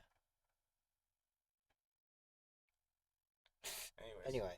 Anyway. I'm sorry. There'll be a few of those moments. Yeah. What was it? Oh, Mistborn. I don't know. I'm kind of enjoying it. Like, I'm drawn into it, which is pretty good. It's not. I don't know. I've been thinking a lot about Lord of the Rings and kind of going back and reading some of it. And it's not quite on that level, which is kind of obvious. I mean, nothing's really on that level. But I don't know. It's captivating. It's enjoying. I haven't really made up my mind entirely about it yet, just because I'm only like 6 chapters in. I've read it. Yeah, I read it last night and today and one other time, so just not that much. So we'll see. I don't know. It seems very fun, but I'm not entirely sure about how much it's gonna make me think. You know. Okay. So Yeah. we'll see. We'll see. Then the other book, I've just started it today. I haven't really started it, but I've been really getting into travel books at the moment. by travel books, I mean I've read only one, and I've just bought another one. And the one that I read was William Dalrymple in Xanadu. Was I telling you about this? No. Oh, it might be my new favorite book, just ever. I Okay. love it so much. This William Dalrymple he's now like a, I don't know, fairly well known author and historian, but this is kind of, I believe, his first book. And basically he wrote it in 1985, I think it was, and he's a university student at Cambridge, and he somehow manages to weasel out a grant from Cambridge of a few $1,000s to write a history of the Silk Road, and the grant is for him to go travel along the Silk Road. That's so cool. And it's not a lot of money, so he's doing a lot of backpacking and, Yeah, and hitchhiking and whatever. He is a complete idiot. He does a bunch of really stupid things the entire time because he's like 22 years old or something. He's traveling with two of his friends at different points, and it's just about the people he meets, the people he meets, and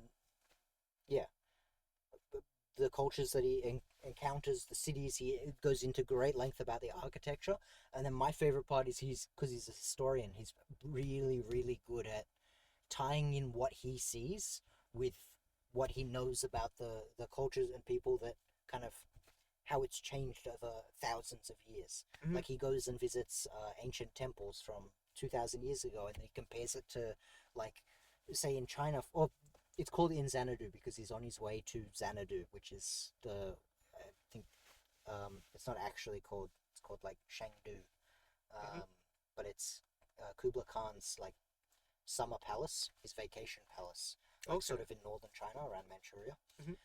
And he's walking from Turkey.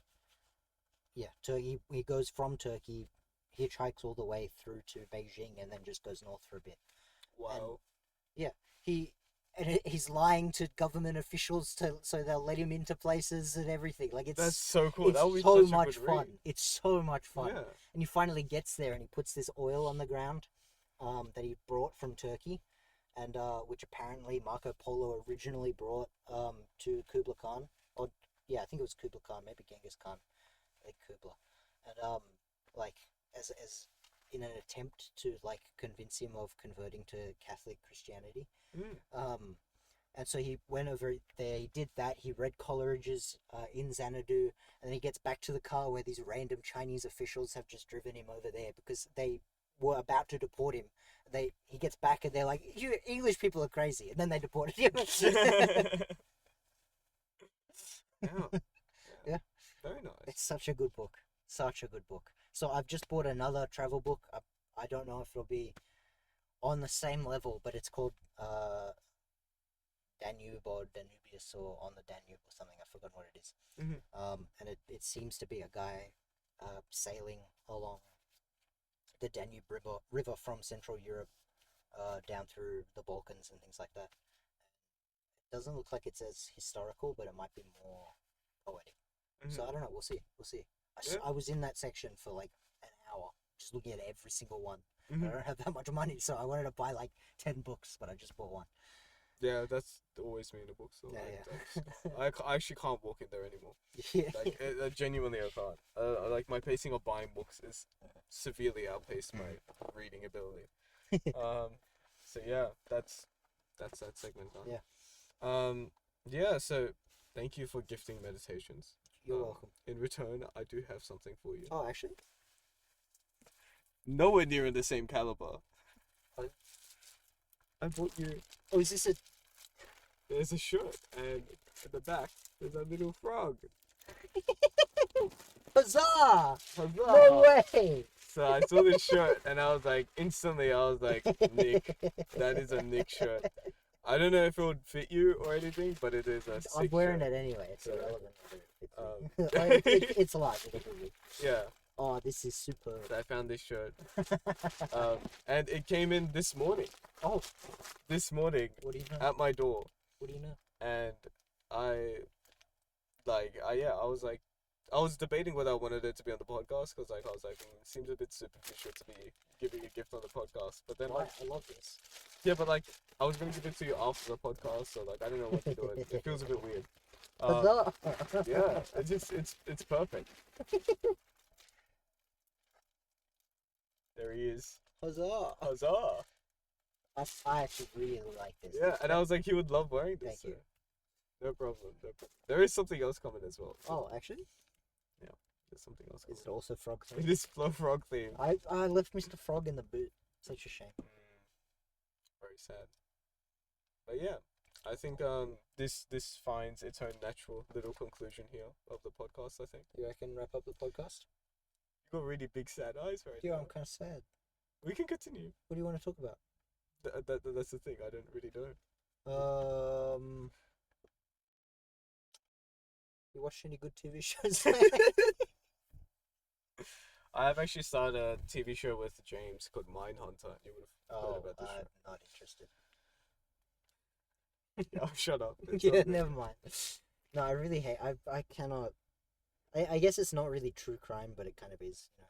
It sort of is. Yeah. Well, it's about like the development of like the definition of like serial killer, and I think the part of the show that I really enjoy is like how it's mainly about the characters, about how like there's a character that's driven really far by his intuition, and then there's a character that's driven a lot by like just doing his job properly, and then just going by like what pretty much the FBI give him. And then they recruit an academic, and then her sort of perspective on things is very clashing with these people, and the interaction between these people is actually a really interesting part of the show.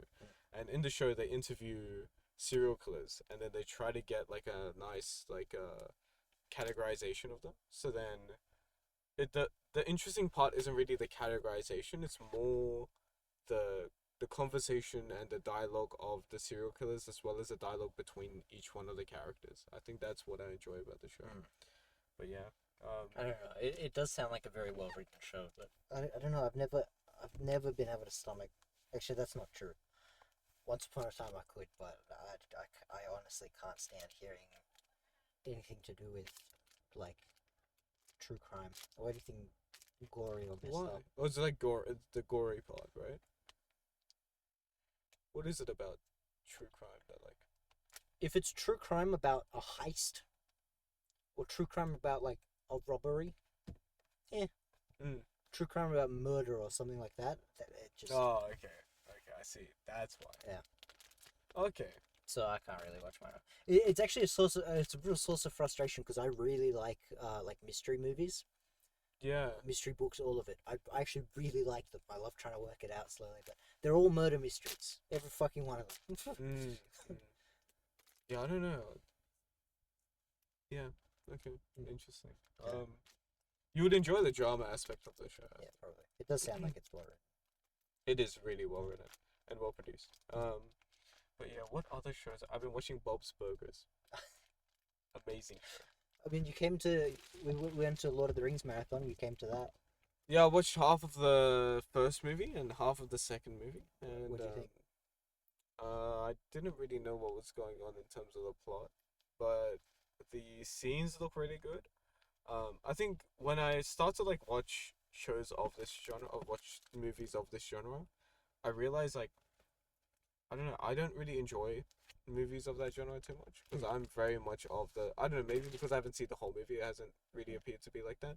I really enjoy like a deep character analysis sort of movie or show. Often like my favorite movies out there, like even like Fantastic Mr. Fox or like The Secret Life of Walter Mitty or like what's another really good movie that like even like Whiplash and stuff like that. You have like characters that you can really think about. In Lord of the Rings, it's more about like thinking about the world building of it, or thinking about like the journey that they're going on more than the individual character. I really like the little goblin guy. Smeagol. Yeah, Smeagol. I really like Smeagol. I think you might underestimate Lord of the Rings a little bit. I think a lot of Well, I just haven't watched the whole thing, so I can't actually. of course. As well, like if you join halfway through any movie, it's like because you don't have the initial build up of the character, you can't really go through that. But yeah, I think we can do a little group watch sometime in the future. Then give it a bit of a gap since you've seen this one. I can watch it again immediately. Yeah, and then we can go through the movies together. I don't know. It's like there's real aspects about it that I just find really inspiring. But lately, what I've been thinking about, Okay, the character I find most interesting is, you would have seen him. He's King Theoden. He's the king of the like horse people. Mm. I can't remember if you were in the cinema for that part where there's like an old guy on a chair and a really creepy guy like Yes. whispering. You know? Yes. Yeah, and then the old Gandalf comes and like heals the old guy. Yeah. Yeah. So that's King Theoden. The old guy. Yeah. And, Yeah, then, yeah, and then okay. he turns young again, but not that young. He looks a bit like Gandalf, but not. Yeah, a little bit Yeah. with like hair this long. Yeah. So I find him the most interesting character because he's kind of drawn into, I don't know, he comes from a place of, at the start of the movies, and especially in the books, even more so in the books, he comes from this place of like paranoia and no concern for what's going on in the world around him, and he's kind of shut off and he just doesn't care, and he's kind of in his own head. Partially from magic from Saruman and Wormtongue, but also from like just being manipulated. It's getting in the way. He kind of goes through this arc of like accepting what he has to do and then finding the strength to go and do it. What's right. I don't know, and so it sort of follows this arc of like, at first he's hesitant to fight people. He wants to just defend his own people as much as possible, so he does that. He disregards Gandalf, and then in that fight it looks like he's going to lose and he's kind of losing hope, but someone gives him encouragement. He just goes, you know what, that's it, like we have to do this. I have to do what I have to do. It is what it is. If we die, if we don't, we go. And then he goes, he wins that battle, and then neighboring Gondor, the neighboring country, calls for aid, and at first again he's hesitant. He doesn't want to risk his people, but he kind of knows that he has to, and in the end he musters the strength to go do it. And he gives this incredible speech before they join the battle. And then they go and do it. And I've just been thinking about that a lot. Like, I don't know, I really enjoyed, not just, I enjoyed that character arc, but I guess what's been on my head so much is because I did that Lord of the Rings marathon with my cousin from Serbia. Yeah. I need to see him again sometime. Oh, you will. Because I need him on here. 100% I genuinely need will. him on here. Because like, you absolutely will. I really enjoyed every conversation I had with him. He's like my brother. Like, he might as well be my brother. Yeah, I internally, like when he came here, in my mind I was like, one day I actually have to go to his hometown. Yeah. I just have to. And like record a podcast with him. Like, I just have to. He was, I don't know, he came over here. It's his first time leaving. Oh, he's been to Switzerland, I think, but it's his first time out of Europe. And I don't know, he was kind of explaining it, like he felt like Australia and especially New Zealand, like it felt like how the Shire feels in The Lord of the Rings. Like it's it's the most beautiful place he's been, and he feels so at home. And he's kind of torn, like now he feels like he has to go back to Serbia, where he's in the middle of like he's a uni student, and the universities are like big into right now massive protests against the government, blockades and everything. He mentioned a bit. So it's a really stressful time for him trying to do his uni degree and all of that, and he kind of feels like he has to go back into Serbia and do all of that. But I remember, I don't know, he felt completely shocked. Well, he seemed to be when I told him that the maybe not that second part, but the feeling of like this is the most beautiful and peaceful place that I've ever been was how I felt when I went to his hometown, where my grandpa's from. It's a town called Brnjac. Like it's just the most. I think that's what happens with travel there. I think I noticed that when I've gone around the world as well, sometimes like because you live here a lot, you forget how good things look. Yeah. And then like the charm of it sort of disappears after a while. It's a very different vibe living in a place and visiting a place. I think when I was younger, and we went to Pakistan, and I think when we were coming back, because like over there, like my uncles are from the military, so they've got like the military gives them like people that work around the house and everything like that, right? And in my mind, I was like, oh, this is so cool. And then I got like a bunch of friends around the house, and I would just talk to them, and then they would do stuff around the house. I walk around with them, and then when I was coming back, my parents did tell me that like Pakistan looks great because we're visiting and they've prepared stuff for us, but the harsh realities of being there are things that you will never see until you actually live there. I think that's what happens with every place around the world, but I think the least so with Australia. I think over here the charm and the beauty remains quite strongly. I think that it's quite unique in that way. Yeah, there's no doubt about that. And I think it took a little bit like taking him around Australia or Sydney at least, Melbourne a little bit, and like seeing it through his eyes. It kind of made me realize that a bit more. Yeah, yeah. Like, I think that's what happens a lot, especially like touring people around definitely gives you that vibe. The like next like the initial sort of like I don't know when you bring them to even places like this and they're like, whoa, this area is Yeah. so cool, and then you like you start to remember you're like, yeah, this is actually really cool. I just don't ever react like that. Yeah. I mean this area is special. he and loved otherwise, Campsie. Yeah. He did love Campsie. Yeah, that was one of his favorites. He also just has a very interesting way of viewing the world generally. Incredibly. Because I think people that do art in general sort of have this.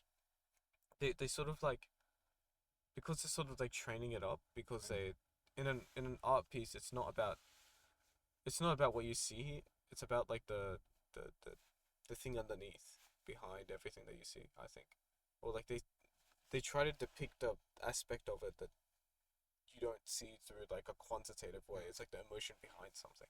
It was very poorly expressed, but yeah. No, I think him in particular, he's extremely into, like, he's an artist, an illustrator, but he's not just. I don't know, everything that I've heard about how he was educated and how he speaks to his professor and everything, it doesn't seem like it's just about the aesthetics of what he's drawing or creating. He's very, very into symbolism and the philosophy of what he's creating. He was telling me all sorts of stuff that I actually really did not understand at all. It was beyond me, of like Apollonian and Dionysian dialects in art and how to represent that with the light and the dark, and like he thinks about things, small things, very deeply.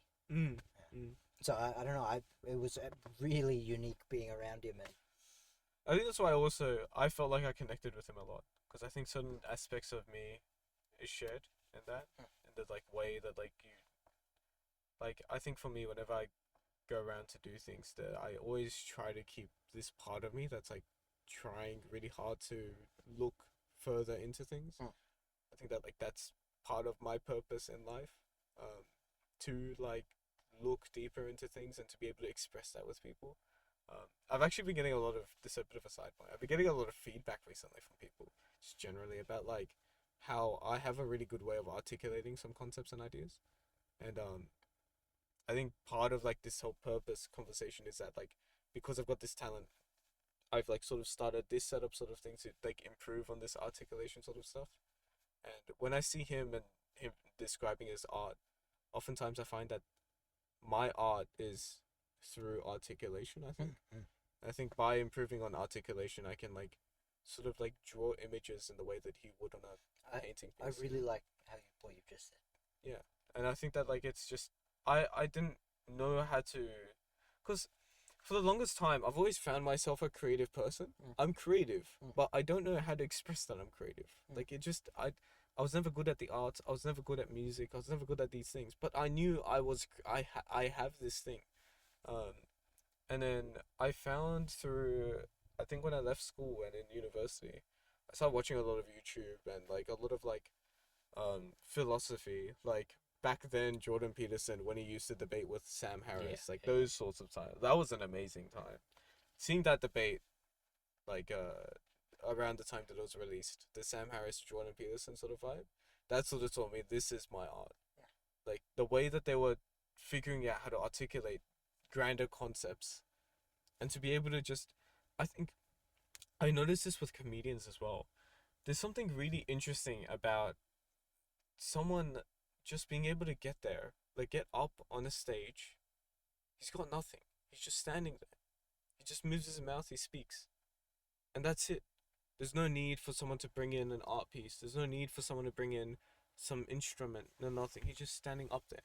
And he's got this talent of being able to relate to other people, to be able to make them laugh, to evoke emotions. And that to me, just, there's something about that that just feels really magical in some ways. That like with so little you can do so much. And I feel like that's what like articulation sort of gives you. And this is sort of like part of this hobby is trying to get good at that. Part of like preparing and stuff like that. It sort of teaches you that there's so many ways that you can take this. Even like while you're sitting here as a guest, you're like, oh, you can actually do this with your podcast. This is a really good idea. Or that's a really good idea. It's like that sort of creativity is like your unorthodox sort of way of doing things. So yeah, that's my very long answer to um the Mihailo No, arc. I actually find that I didn't expect you to make that response, and I actually really respect and like that. I've never thought about it that way either. Like I've kind of thought about it more like, I don't know. I consider myself a creative person as well, but I don't know. I'm like a writer who doesn't write. Like, Yeah. but I've never thought about like actually even speaking and explaining things. I think it's because like recently just so many people have told that to me. It's just come to my attention that this is what I'm good at. Um yeah. Shout out to Mel. She's also given me some feedback on it. That was really good. No, but a lot of people have a lot of people have told me this. And yeah, I think it's yeah. I think also I've been very fortunate on like because I've had life experiences that forced me to be this way, or like not forced me, that leaned me into being this way. It sort of allows me to sort of pursue my art. A lot of the times you hear about artists and say that like, um, let's say that like the reason why their art is, or it's the reason why some artists are really good at their craft is because of the experiences that they've had. I think I'm very much like that in some ways. That like because I've got so much, there's so much to go off from through like life experiences or through like just general experiences in life. It allows me to like pursue it so well. And I think the best part about like articulation being your art is that like you can apply it into like any field you go into. Part of my creative craft was me standing at the IGA reception, like the front, the till. Yeah. That was part of me improving on my craft. I learned a lot of things from people at IGA. Um, in fact, I learned some things from Nina a lot about some ways that she wasn't working at the same time as you. I learned some things from Gus as well.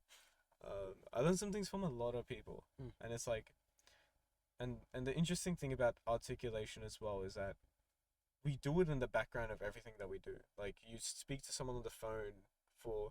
The other day I was renewing my membership for my, not membership, my insurance for my car. The guy that spoke on the phone was so kind. He just had a way of speaking that just made it like it's really weird that this guy's working in insurance and like he didn't push his sale or anything like that, but his effectiveness of like making sure that I stay with this company, like there's something in articulation of people that goes beyond professional, beyond, and that's what I want to channel into. That's yeah. Do you think articulation plays a role in how we think? Kind of. I think so what I noticed about a few years ago when I was going through a bunch of stuff was that part of understanding a lot of things in life, especially if they're like traumatic or if they're like heavy, is just speaking it out. And then what happens with you speaking it out or with you creating an articulation of something, what happens is you naturally start to hear yourself. And then when you hear yourself, you're like, I actually said this. I don't know whether I agree with this point. And then you take back some parts and you improve on it. You wouldn't be able to improve on your articulation unless you just like it's like it's a communication pathway between your brain and your mouth. Like you say something and then you realize what you've said, you think about it more, and then you say it again.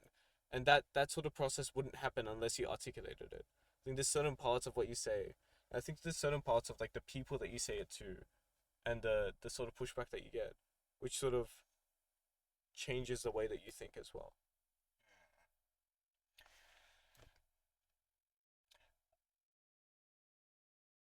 I agree. But what about, I don't know, I do really agree with what you just said. I actually think that's like, I tend to, I don't know, we've spoken before, maybe I can't remember if on the podcast or not, about like writing stuff down in order to like process it. You think by writing. And then thinking like by speaking, I haven't really thought about that because in my head I always think like when I start speaking, sometimes it's an inaccurate representation of what I'm thinking. But yeah, I think because of that limitation, it gets you thinking about other things. Kind of makes you be specific. It makes your thoughts specific. That's Because true. I think like over time, like I think it's actually, some people say it's like it's bad that our language isn't perfectly accurate. I think it's actually beautiful in a way that our language isn't accurate, because without the inaccuracy, we won't be able to be so precise with our thinking. I think. I think that it gives you a lot more of like a like. hmm, It's sort of like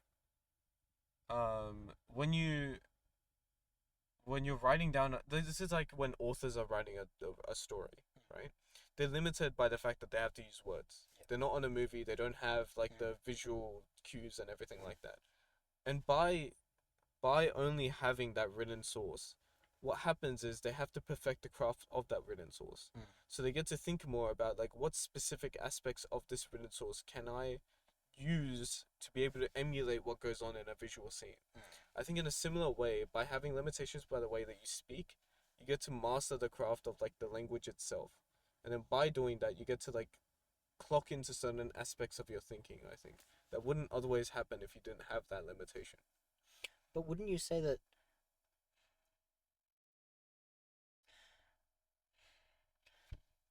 in a lot of ways the mastery of like writing and language and speech, oration or whatever, articulation, is to the aim of most perfectly what's the word,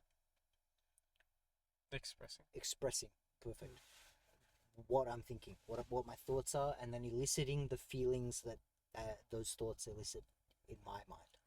I think that's the primary goal of it, right? But then I think yeah, that's a primary goal of it, and that's what people operate with. It's like being able to express clearly what you're trying to think, right? But I think the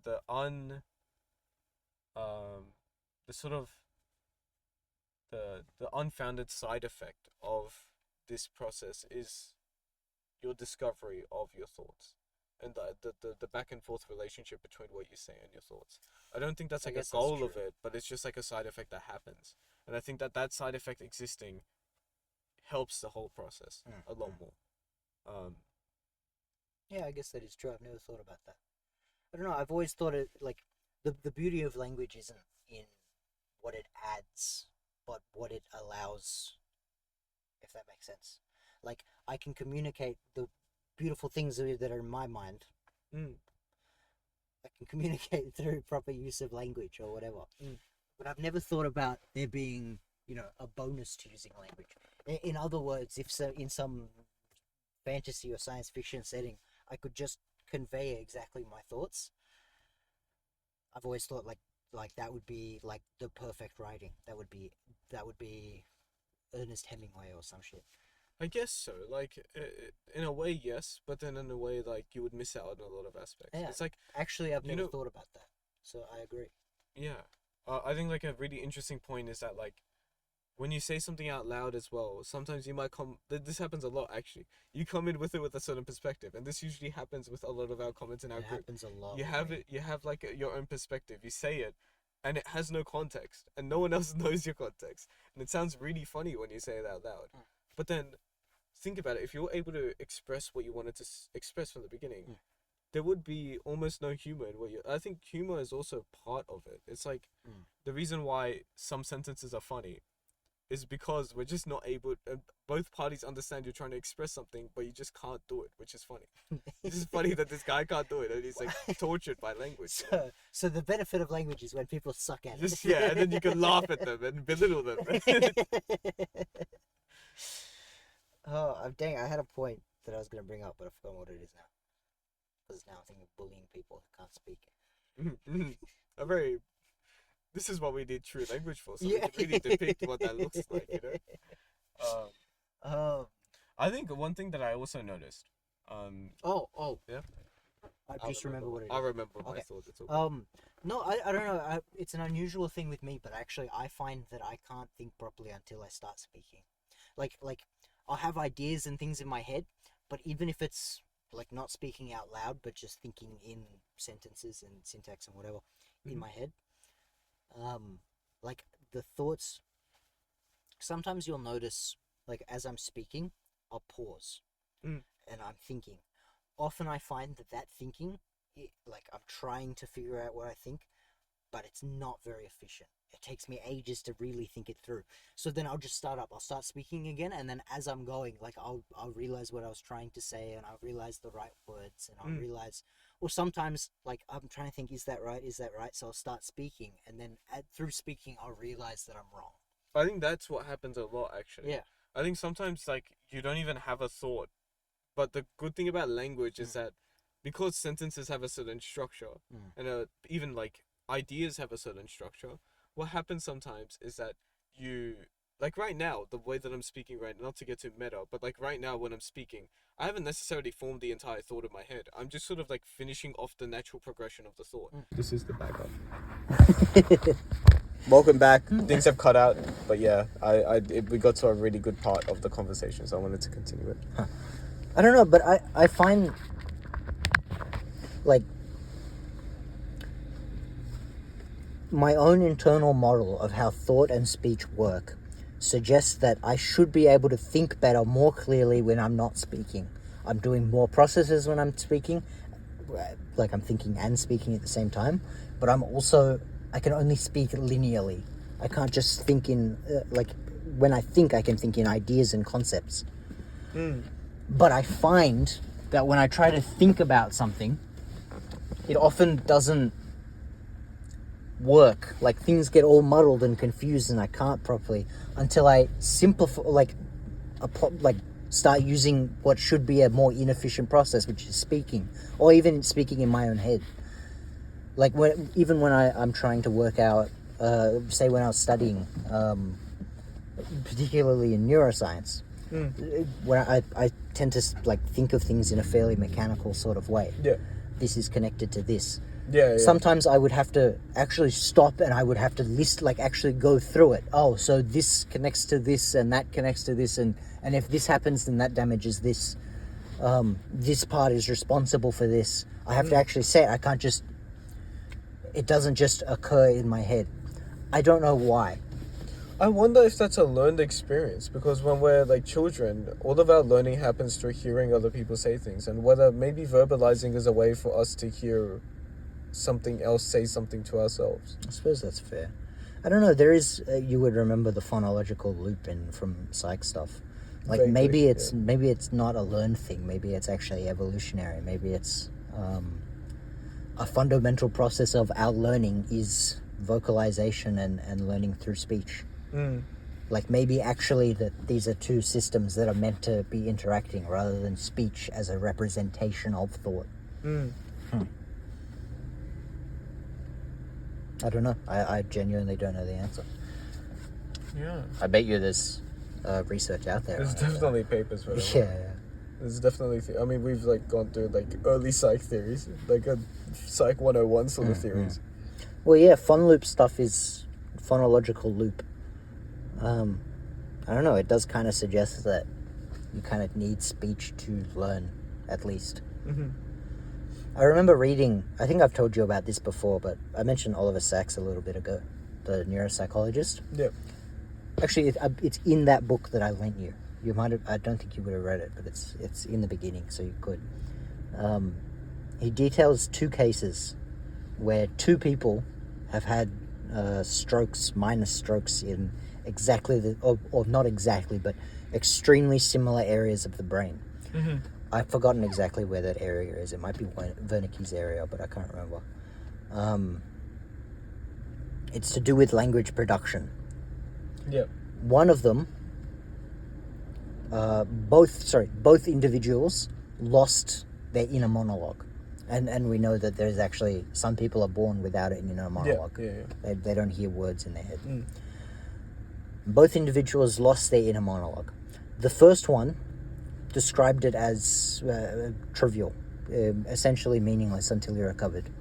He could think properly. It was a bit tricky, like it was really frustrating, but he could think quite clearly. Everything was perfectly normal.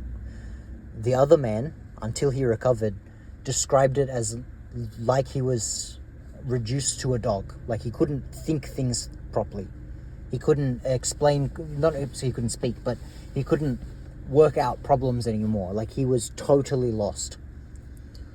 and I don't know if that's a difference in there's slight differences in where they were injured, or perhaps the second guy had worse strokes and more damage to different areas of the brain. I don't know. Well, I'm also interested in the idea of like, there was Andrew Huberman was doing like a lot of work on the anterior mid-cingulate cortex, which is basically about motivation, and it was about like people that did tasks that were harder. This nuclei at the front of your cunea, like your area, like this, that frontal sort of area, physically grows. I wonder if there's like, there's some people, and I presume I'll be part of this group, that are more heavily reliant on like their internal like monologue, would have like a reliance in terms of like maybe a bigger space, and I would be interested in like the neural scans of these people. Well, in particular the people with no internal monologue.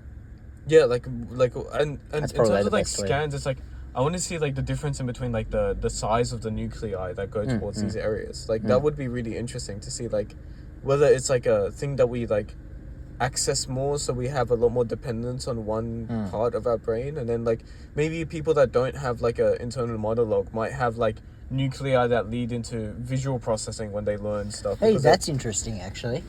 That's a really interesting point. If people say, with evidence to do with the phonological loop, if people do really need language to learn things, or that's a core part of the process, then what happens with people who don't?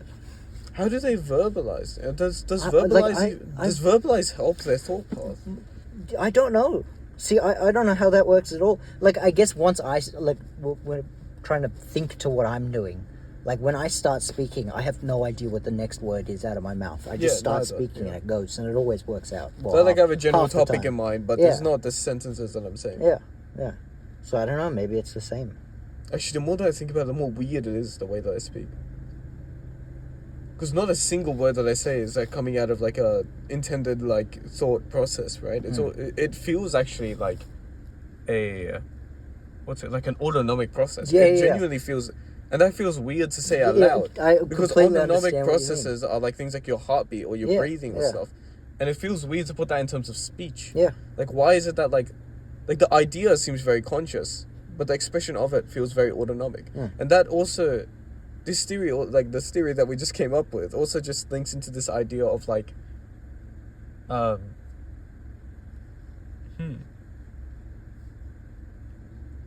autonomic speech. That's fascinating. It's also like the way that we disagree with what we say after we say it. Is what I was trying to like get at. Is that like, or like when we agree even more to what we were saying after the fact. Also comes to this idea of like, maybe it's like an autonomic process. You learn this idea of how speech should be constructed, and you just follow that when you speak. Do you have an internal monologue for all your thoughts, or just sometimes? No, not all my thoughts. Okay, same. Some of them are really visual. Yeah, me too. Some of them are just like you have, especially emotional thoughts tend to be a lot more visual. I have the same thing. Like if it's, I've had it with like people, surrounded by people. If there's like sometimes they just like see their face, and then there's like an emotion that's just, and that's the thought, and it's hard to like verbalize what that sort of looks like, but it's sort of like that. I mean, there are differences in how like visual people's imaginations are. Maybe the people with no internal monologue don't need one because they have extremely vivid imaginations. But there must exist a person that doesn't have visual or auditory monologue. I wonder. Yeah, I wonder. Like, what happens to that person? Yeah, I don't know. Then you get Anton. No, I wonder if it correlates with anything. Like if there's, I kind of doubt. My suspicion is that it will, like if someone studied that, they'd find that person was 100% functional, totally normal. Yeah. Completely intelligent. It would be really hard to study something like that. Yeah. Huh. Interesting. I wonder if they, I don't know, do you think it's possible, like some processes are subconscious or like semi-conscious? They're like just on the breaching the water. I'm actually starting to get convinced with my like autonomic sort of like subconscious articulation of things. Yeah. But I wonder if maybe even the people with an internal monologue, like those processes are still occurring. They're just sort of unconscious now. for some like that doesn't make, that feels like it makes no sense. But now I mean you know, that is barely even conjecture. That's like Freudian type bullshit. But so it does feel a bit weird. I don't know. It's something to think about, but I don't think it's a great hypothesis. It's fascinating. I'm really glad that I got this. No, I'm really glad that we got to this point in the book. I was waiting for something like this to happen, but I didn't know how this was ever going to come up. But this is majority of like how our conversations run. Yeah, it's interesting. Like in pauses and things, like I'm not really thinking about what to say next. It's just you're not even well, for me, my experience is like there's just a bit of silence, and for some reason my mouth just runs better afterward. Like, yeah. It does literally. No, how that's it feels. exactly how. Same. Like I'll look off into the distance, and then I won't be able to think of anything to say, so I'll just start speaking, and it just sounds better. More or less works out. Yeah. Yeah, I don't know how that works.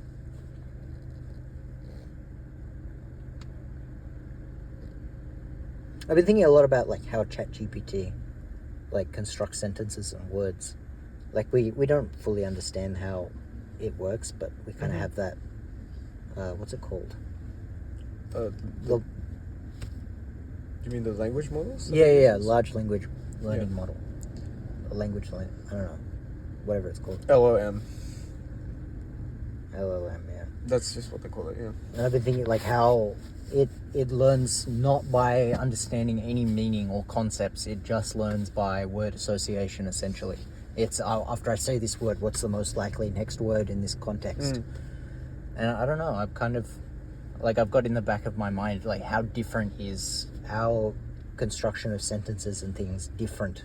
Sorry, how different is our construction of sentences from that seemingly simple process? I wonder how it does it. Like, is it like, what's the next word that's likely to come up in the sentence that it's saying, or whether it's got a general construction of how sentences are said and fits words into that? I don't know the maths, but I know that there exists really interesting maths.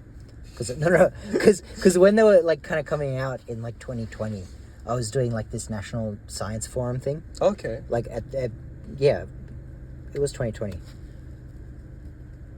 Something, I don't know, maybe actually it might have been just I might have been doing it 2021. Anyway, yes, and so I met with a whole bunch of people from all different science backgrounds and things, all really cool people, and some of them were super interested in mathematics and coding, and so they were like playing around with, I think they're called Makarov chains or Markov chains or something like that. I've heard of Markov chains. Yeah. And that was one of the things they were playing around with. No doubt it's ChatGPT, for example, is way more complicated than that, but I don't know. I think the mathematics is probably super interesting. Food for thought. I don't know. I've got this book at home called The History of the Brain, and it talks a lot. I think it was actually written well before AI, but it talks about how our understanding, of the brain and the mind has been shaped completely by the technology that we have.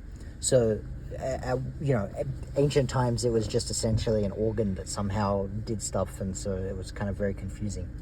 And then I remember, like, then there were clockwork analogies in sort of 1700s, 1600s, like thinking of the brain as this piece moves this piece, and then somehow, like, it's almost as if like you have an automaton, like that's how people work. That was kind of the model that people were thinking about. Then computers started coming along, and then we're starting to think about it as like lines of code, like this runs this, and if this then that, if, and then now we've got the new, I don't know, I haven't finished that book, but I think it was written well before AI. So it's really interesting now to think about how like we've changed our understanding of how the brain works to fit in with association models like what AI runs off of. It could be rather the It could be what, sorry? Can it be rather the opposite? Like that, like we have like an understanding of the brain, and we make a theory of the brain, and then we create technologies to emulate that. Could be. Because it feels like artificial intelligence was something that was like trying to be developed for a long time. Like it's been, at least I know, at the beginning of, like, as in even in the gaming context, right? like the word AI was used in terms of like these bots that you would play against in game and Yeah, League yeah. back in 2010. Mm. And the idea must have been around for another like 5 or 10 years, or like even longer. So like must have been like some sort of like language model theory that prompted this idea of like the type of learning that it did, and then I don't know. I wonder how informed the like AI modeling is, or the designers of AI are from. because from like hearing a little bit about like people from Silicon Valley and like the way that they think, it sounds like they take theories about like the human condition and then try to emulate that in theories. But then it's also really hard to tell. I don't know how much Silicon Valley stuff. Yeah. They also sound like very smart people, not in the way of like technology, but smart in their articulation of things as well. Yeah. So it's also really hard to tell whether they're just trying to advertise or whether. I don't know. As part of that National Youth Science Forum thing, we got to speak to a guy. I think he was working at what's it called? What's the name of the Australian science? Answer or the other one. Anyway, Yeah. For some reason I've just blanked on the name. I think he was working there, but I can't quite remember. Could have been somewhere in Europe or America. I honestly can't remember. Anyway, he was working on artificial intelligence, and this is 2020 or 2021, so it's like ChatGPT was released 2022, so it's kind of before the big like explosion, but they knew what like where it was going at this point. And he was telling us about it, and we got to ask questions, and I didn't ask many questions, but I actually asked this guy a question. I was wondering how, like, what role does like the psychology and neuroscience and or even neuropsychology play in informing the systems? And he said his answer was not nearly enough. Like, we need to work with more neuroscientists and or psychologists in order to better understand like systems that already work in our own minds, to apply them better. Like, I think a lot of it is, my suspicion from that is that a lot of it's maybe vaguely informed by science or like biology, but not strongly. Yeah, I really wonder how these sort of workplaces look like, Mm. and then how would it be like to be like a neuroscientist that works for a That'd big be tech insane. company? That would be really That'd weird. be insane. It'd just be such a weird job. It'd be a really cool job though. You'll be like talking a lot and collaborating with people a lot. I think it was on. Oh, I can't remember. Yeah, I was reading. I think there's like MIT or something. There's a neuro. Probably what do they call it? Like neurocomputer. I don't know. I was looking at different pathways in neuroscience, and one of them was like computational neuropsychology, computational neuroscience, or something like that. And essentially, that was what they did. That was their specialty. It's trying to understand the processes in computational terms. Like, for example, how does a human being recognize a face? And then you try to manipulate different aspects to work it out so that you can code the exact values and then like create models of it. Well, there's a bit of this that goes in biomed where, like, for example, if you like neuroprosthetics is like where it's sort of like neuroscience and like technology are used quite synonymously, and there's like quite like a distribution of this. But like it feels a little bit like blurry when it comes to like the proper big tech, like for example in Meta or in OpenAI. Yeah. Like, imagine being a neuroscientist in that. Like that feels Yeah. like a whole different conversation rather than being a neuroscientist in Stryker or Cochlear. Yeah. Like, that seems like pretty natural because you're like, oh, these people like are sort of making a medical and scientific device. They sort of need neuroscientists there. But it feels weird because technology is not really viewed as like, technology has been like separated from like your academic sciences. And it feels weird to like combine them again for some reason, like in that way. Like to have like a researcher to come on. I wonder if it's not so much about the like differences in the theories, but just differences in the culture. I think that's a big part of it, actually. Yeah. Especially like in the tech culture versus the scientific academic culture. Yeah.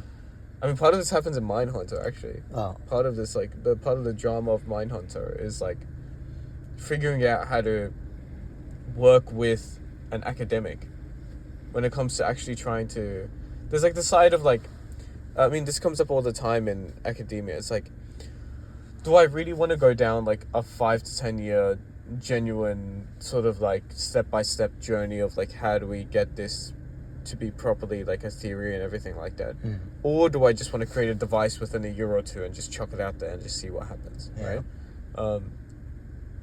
I think that's always like quite interesting when it comes to like coming up with like what style of learning you want to do, and then also looking at the cultures of these sort of work environments. I do find that interesting. Before I started looking at doing clinical psychology, like I didn't want to do academia because I don't think I've ever met a single human being who works or does anything to do with academia who doesn't hate themselves.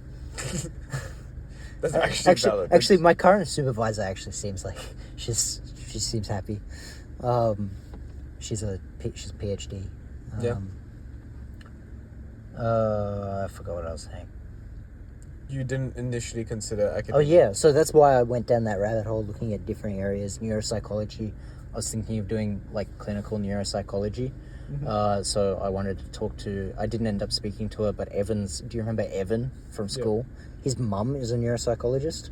So I was going to speak to her before I decided that that wasn't a pathway. And then I was looking at computational neuroscience or whatever it was called. That's tough. Like I was looking That's at, actually a tough. I was looking at all sorts of random stuff. Like, Ripvic was actually thinking of getting into something like that, and like he's built for it, but I'm definitely the computational neuroscience. There's a lot of math, like it's very math heavy. Like it's like crazy, like you know the like actuarial math sort of, but like in a different context. Like it's like heavy maths. I think that's what I've gathered. That sounds right to me. Like that sounds. Anytime I've looked at any sort of complex like data or computer stuff, it's genuine different like, language. It's just maths. Like, it's just, like, it's just mathematical language. It's like okay, being able to do that is like a incredible skill for sure, but it's just not. I don't know if I want to go down that path. No, I think I don't know. I kind of decided that like all of those pathways lead to either everything other than clinical neuropsychology, which doesn't. Actually, I still think that would be a super interesting field to work in. It's just not my calling, I guess. Okay. But a lot of the other ones that I found interesting, like in order to do stuff, you got to end up working in a corporate environment. You got to like join some company that's trying to build a technology where, and I kind of just you don't want to go into big tech. Not your thing. Fuck no. No, I identify similar. I identify with my dad, who told me, and it's the same for him. Like you work for people, do whatever, but your goal, or at least for him, the goal is to work for yourself eventually, so you don't have to work for people. Like he worked for a little while in the DPP, like the prosecution.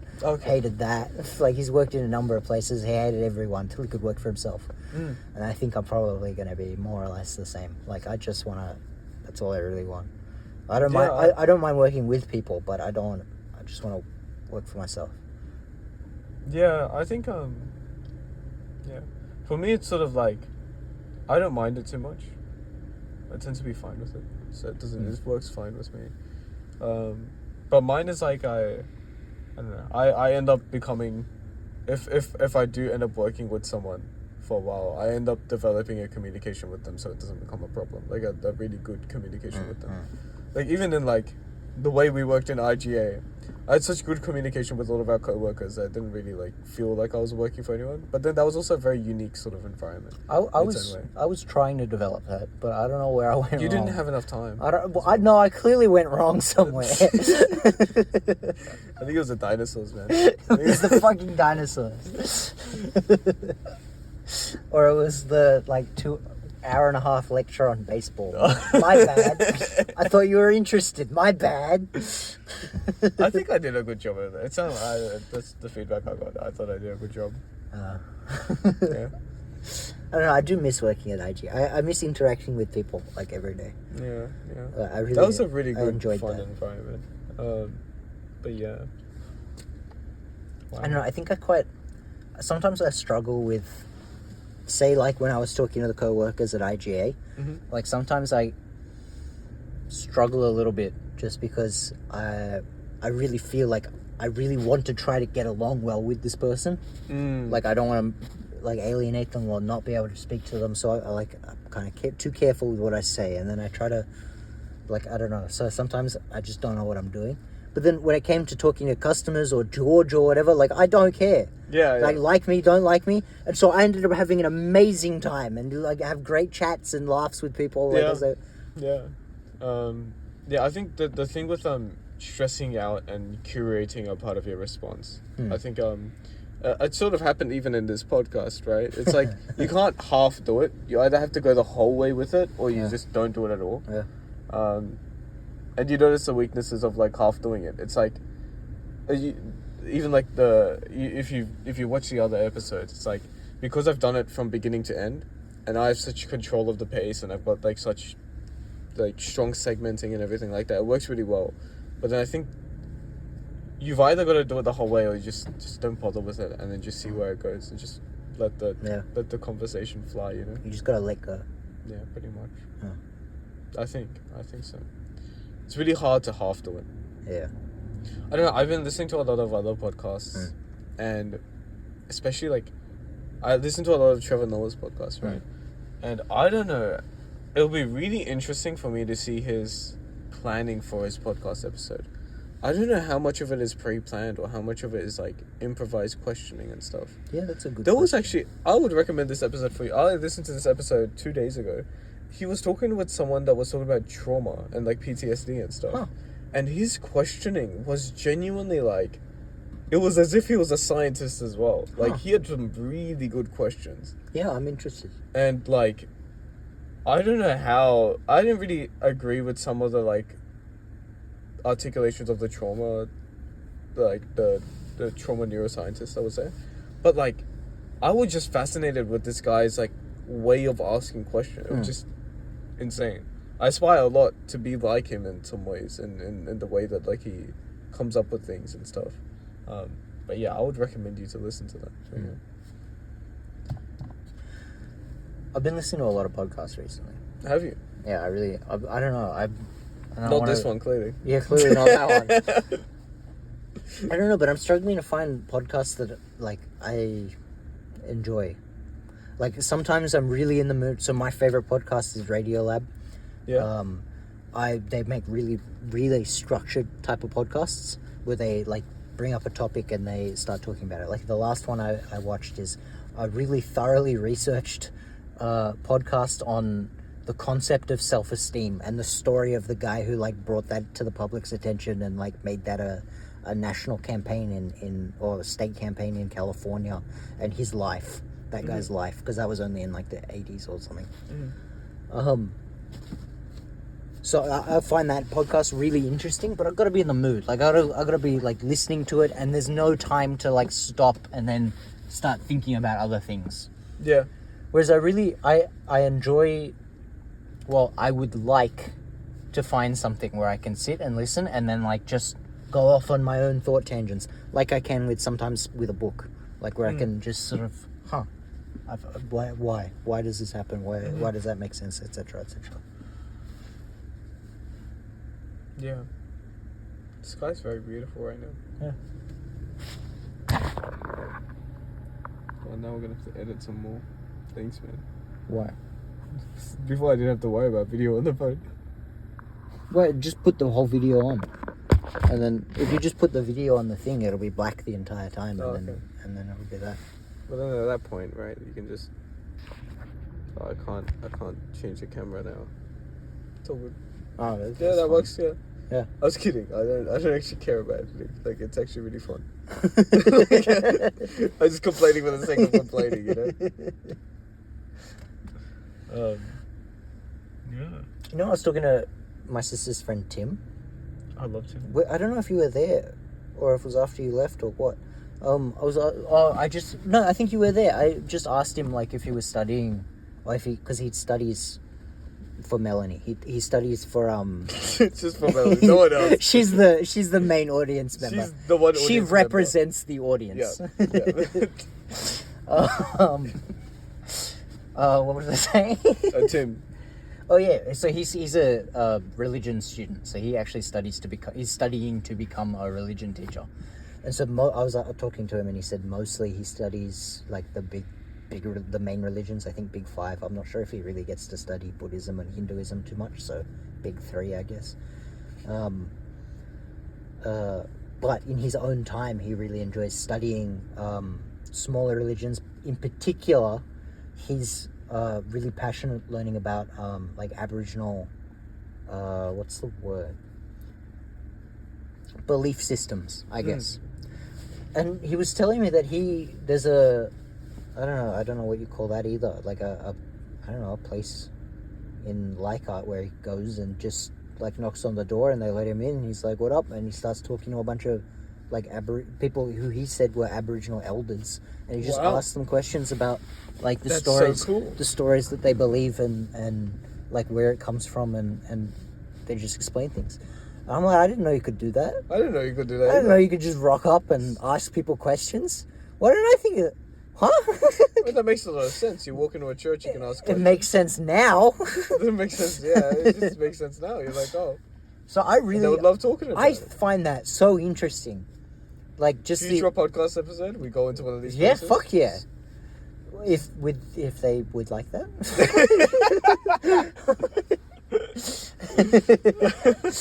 I don't know, I really find it interesting, like the different things, like stories that people tell and the different things that people believe. It's one of the things I've grown a new appreciation of from reading that book in Xanadu, because a lot of it is like he talks to people and he's like, what do you think of this? What do you like? Where does this come from? And he learns the different stories and explains the ancient history and all of that.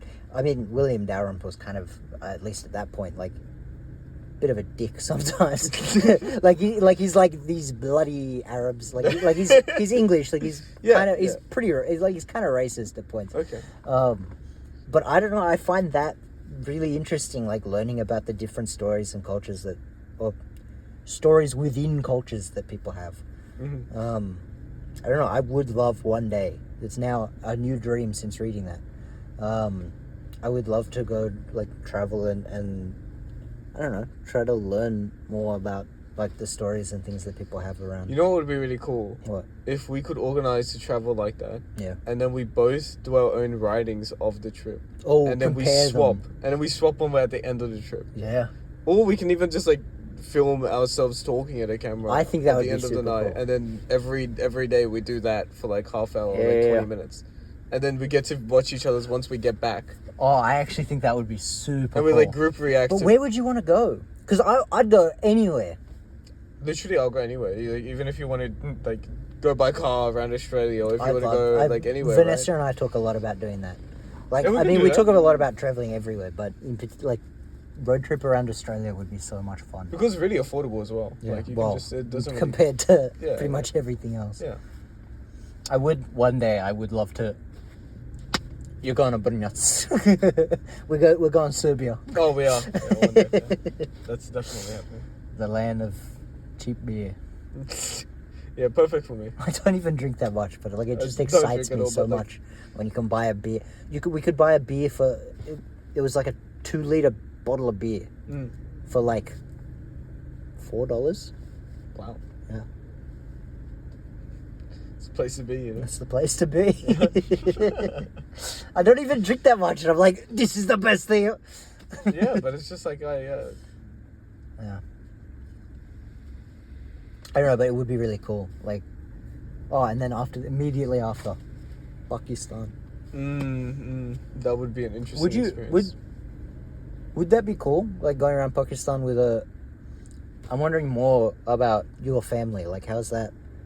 Would they be super excited to see, like someone like a random person in their country who isn't you or Pakistani? I'm sure they would. They always enjoy seeing me. Huh. They always keep going, mate, whenever I was like around. See, I think for my family in Serbia, it would be the same. Like, it would be like so excited to show people. Not that many people want to come to Serbia, so I think there's like Yeah, I'm sure if I just ask a cousin or something, maybe. There's such pride in where they live and who they are that I think anyone who wanted to come and see, like, would be so welcome. Yeah. I mean, maybe.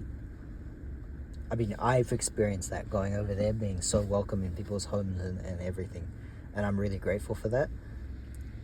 And maybe I'm wrong. Maybe that's just extended to me because I'm family. But I kind of get the feeling that it's not. I kind of get the feeling that Maybe it's when just... an Arab man walks in, then Yeah, they're like... it's gonna be sticks and stones thrown at me. That would be so funny. That would be the funniest thing. I would love that. I actually prefer that, to be honest. That'd be funny, yeah. Yeah. No, my family in Serbia are the best. Like, Yeah, they're yeah. so... Especially, like, Mihailo's family. Well, all my family in Serbia are fantastic. But You remember that we're still recording, so... Yeah. that's cool, All my... No, I love my family in Serbia. I've grown particularly close to, like, Mihailo's family. I don't know. Yeah, So, that'll be super fun. yeah. It's gonna happen someday. You know, in Serbian, there's no word for cousin. Like, I guess What do they say? technically there is. Like, you could say How do you refer to the Mihailo? son of my uncle. It's just brother. A brother. Second cousin, third cousin, fourth brother. I like that, actually. I like that. I like that a lot. It's funny, they've got different words for every type of uncle and every type of aunt. Like, my mum's brother is a different type of uncle than my dad's brother. We have that as Yeah, well. yeah, yeah. Or even my mum's sister's brother is a different uncle to my mum's brother. Like, they have different words. Yes, we're the same. Yeah. Yeah. But there's no different word for cousins.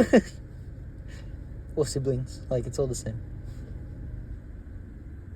Actually, it's the same. I never Oh, thought cool. about that. Yeah, we don't have a word for cousin, I think. Oh, that's awesome. I think you just call them your sister and your brother in translation, I think.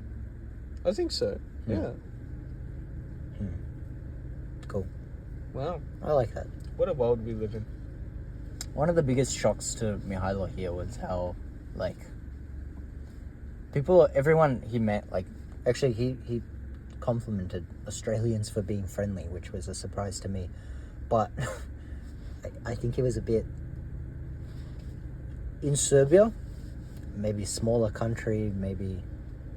I suppose I can only repeat what he said. My interpretation of what he said, my memory, my recollection of it, which is that, like, at home or in Serbia for him,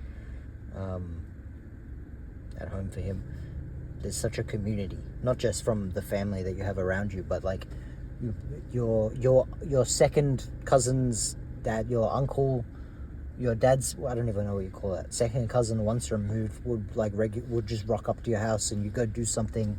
Like, you'd see people that you know and, like, hang out with them. You'd rock up and see your friends. Like, it's not just a family thing. It's, like, people are very close. Whereas here, even my family, who I consider myself extremely close to, my extended family, my cousins and things, like, I see them once a month, probably, at most. I consider myself extremely close to my family. But, like, for him, that was a shock. Like, you're close to your family here, and you see them, it's very different. And I think I'm starting to really, I guess I can see the merits of, I don't know, I think I kind of find myself at almost like a crossroads. Not really a crossroads, but, like, I really appreciate and value, like, what he said, and what I've seen ever so briefly when I've been to Serbia. But I also really appreciate the way, like, I've grown up, like, in, I guess, an individualistic culture. And I'm just not sure, like, my opinions on it yet. I think I sort of try to get a nice middle ground in between them, because I find what happens is that if you have such an open door policy, sometimes it's a bit too much. Yeah. Like, sometimes you actually want to get work done, or you want to do some things that are prohibited by people being around. But then someone would argue, on the other hand, if they wanted to come without notice, then you just do whatever you want regardless, and they can tag along, right? Yeah, I think that would be the Serbian method. Yeah. And that's what tends to happen. But I think in the culture and community the culture that we have here, it's sort of necessitates you having, like, some sort of, like, notice and, like, sort of like a slower way. I mean, in my friendships, I always try to keep a very, like, open, like, quiet and open sort of vibe compared to a lot of friendships that happen here. It's very different compared to, like, Pakistani or Serbian culture, of course. But I think it's also there's something I think from him living in Serbia as well. I think like, or from us living in Australia, I think we're given quite an opportunity to be able to be at the forefront of creating these sorts of vibes. I think like the I guess we get a choice. we get a choice and we're able to create the environments that we want. I think that's what happened with our friend group and the way that it's sort of structured. I think luckily because like me and James and you are all part of it, we sort of have this sort of like cultural background, like sort of openness. Yeah. And we sort of try to exhibit that as much as we can in between each other. I think I get really saddened by when I hear of other friend groups having such strong barriers and such strong, because the connection of it. And I feel like maybe Mikhailo feels that about us because it's even more of that kind. But yeah, I always find it's especially nice for someone like me or in our friends where we can also give ourselves the credit for being part of that movement rather than just living in a culture of doing that. Yeah, actually, that's a really interesting way of putting it. I quite like that.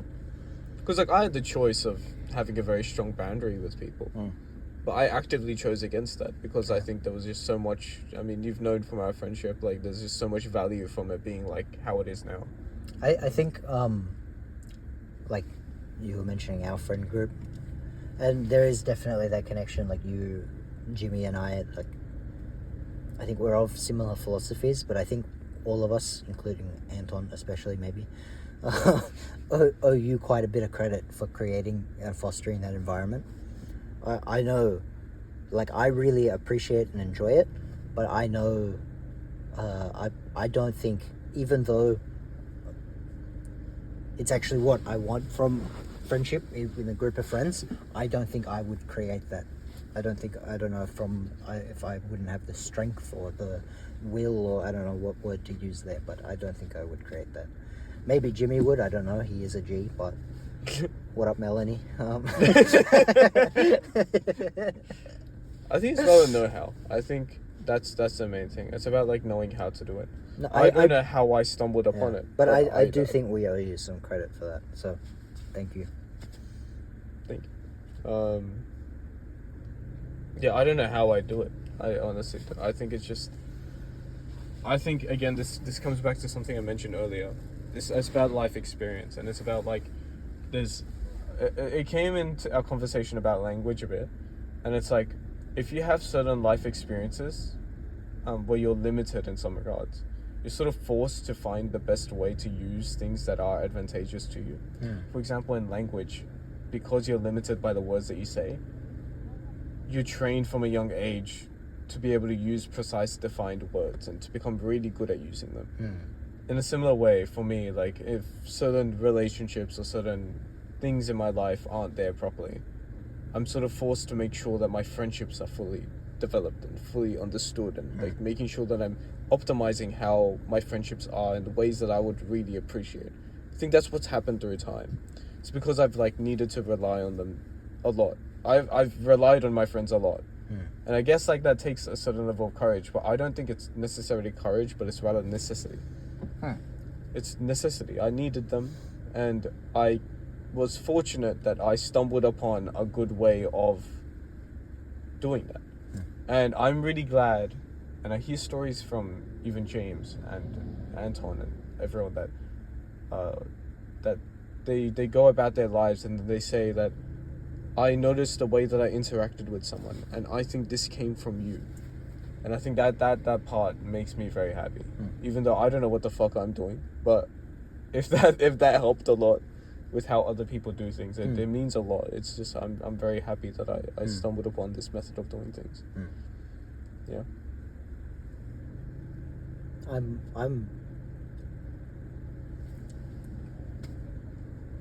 I'm very appreciative of the friendship group that we have, the dynamic that we've created. I think so too, yeah. The only thing that would be better is if we didn't live literally as far as humanly possible from everyone. Yeah, one of us lives in the far west, the other one lives in the far south, another one lives right in the center. It's like, oh, okay. Only me and Finn are close, but every time I message Finn to do something, he's like, "Oh, I'm sleeping." Yeah. Yeah, but that's what happens, you know. A lot of people say that the best friends you have are the ones that live the furthest, you know. Yeah. It's because you sort of have to capitalize on your Share house friendships, when? Share house when? True. I was discussing with Liam. I was like, Oh yeah. Liam, you know, if you want to move down to Melbourne at some point, like for a little bit of time, why not? Let's go. Why not? Let's all go. Yeah, let's all go as a band trip together, mate. Yeah, I'm very excited for the Melbourne F1 trip. Yeah, me too. I need money desperately. I have $2.44 in my account. Well, now you got a platform. Yeah. Please, if there's anyone out there, I need money. No, I've already got my F1 tickets, but I have no accommodation and no way of getting down there. So We also don't have a car. Oh, I know, I heard. We're gonna be sleeping in. Oh, we can't even sleep in my car. We're taking the plane down. Oh, it's actually going to be a bit of a rough F1 trip, I think, because we're going to end up having to stay pretty far away, which means it's going to be really hard to get to the F1. We'll see. And this time, I don't think we're going to be pushing in line by accident. Like, we can't accidentally push in line this time. Yeah. you We know? can't use the same excuse. Yeah. Yeah, that should be really good. Yeah, so it's going to be a fun one. Yeah. Alright, you feel like chicken? I think it's chicken time. It's chicken I think time? It's chicken time. That was a good convo. Anyways, thank you again for the podcast, and it was a very good call to continue it because I didn't even get to finish my thought about Lord of the Rings. Or World War One. I was going to bring up World War One. well, that's a good segue into the next episode. You know? Yeah, chicken. Alright, I think chicken chicken time. for now. Chicken time. Well, thank you guys. Thank you. Thank you, Nick. I really for this hope Melanie episode. does watch this, otherwise it's a complete waste of time. I'll tell her to watch this one specifically. Okay. Yeah. You know, me and Anton were scheming for a gift for James, and Yeah. that's when we got her number. Because For his we birthday. we asked James for his mum's number, and then we were really anxious about reaching out to her. I don't actually know if Melanie even knows this, but like we were like at a shop and we were deciding whether we saw this diffuser, right? And we went to a shop before, and James was like, "This is the worst gift to give to so and so. You shouldn't like this diffuser. Just what does it even mean? It doesn't even mean." And he was molding over it for no reason. We're like, it would be really funny as soon as he leaves if me and Anton get that as his birthday gift. Oh, So then we're like, we I've have heard to this. call Mel to understand if they'll actually use a diffuser or not. But we were both really anxious. We're like, we don't know. This feels really weird. Like I don't know. Like and then I had the courage of like, oh wait, I'm gonna call Mel. I'm gonna like, I'll be the one to open the interaction. Best decision ever since, you know. The amount of dynamic and interaction that I have with Mel now, I cherish it a lot, and like I very much appreciate it. And it all started with like that leap of faith, courage of like reaching out like that. Man, Jimmy's family is great. I They're really, all yeah, I amazing. really love Jimmy's family. Is Zeke finished yet? Or is he starting year 12 now? I've forgotten. He's starting year 12 now. Oh, okay. Good, Um, good luck, Zeke. Yeah. Good luck, Zeke, who might have the attention span for this. I but- don't think he's watching this, but... But yeah, anyways, thank you everyone. Thank you for. This is the end of episode 6 of the podcast. Yeah, there was 6 better people than you. Unlucky. 6 better people. Yeah. What was this If the you worst if one? you if you were good enough, you would have been first. I would or have been second. first. Yeah. You were lucky number 1. Episode 0. I was the Just best one. it was all a drop off from there. No, I actually wanted to get you one earlier. But No, yeah. as in Yeah. No, it literally doesn't matter. But yeah, it doesn't matter. There's no particular order with these Yeah, no, episodes. obviously. But yeah, all good. I'm But just I'm just coping. Anyways, thank you everyone, and we'll see you in the next episode. Bye. Bye bye. Bye.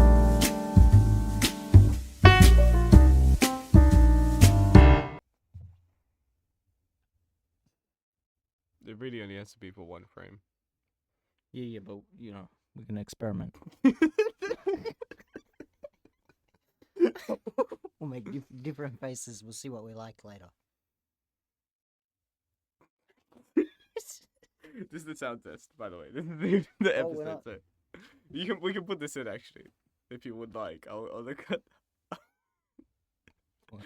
I can put this in if you would like. I, Whatever your works for you. podcast, You buddy. know? make your own decisions. All right, sound test 1, 2, 3, 4, 5, 6, 7, 8, 9, 10. For your sound test, can you test the pitch? Can you go from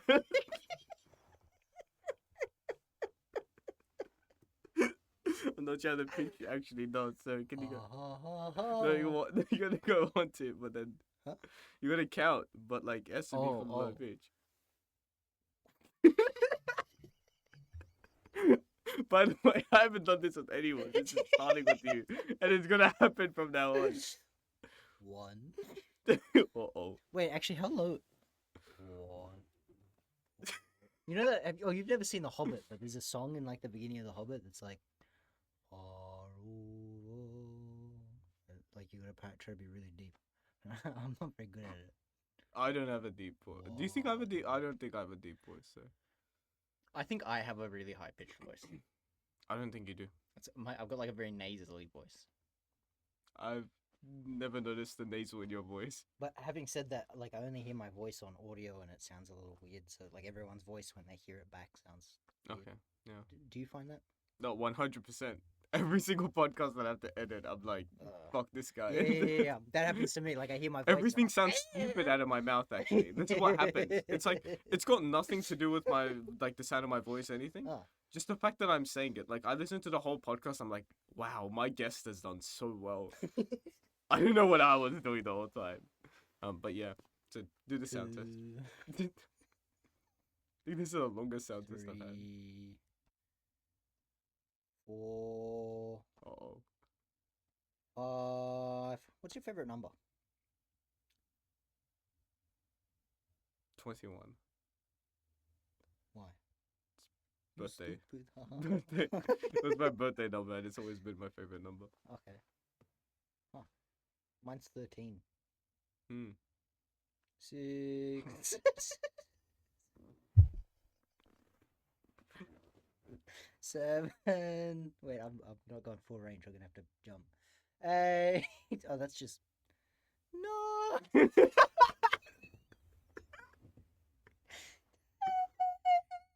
Amazing. Thank you so much. Oh, you're welcome.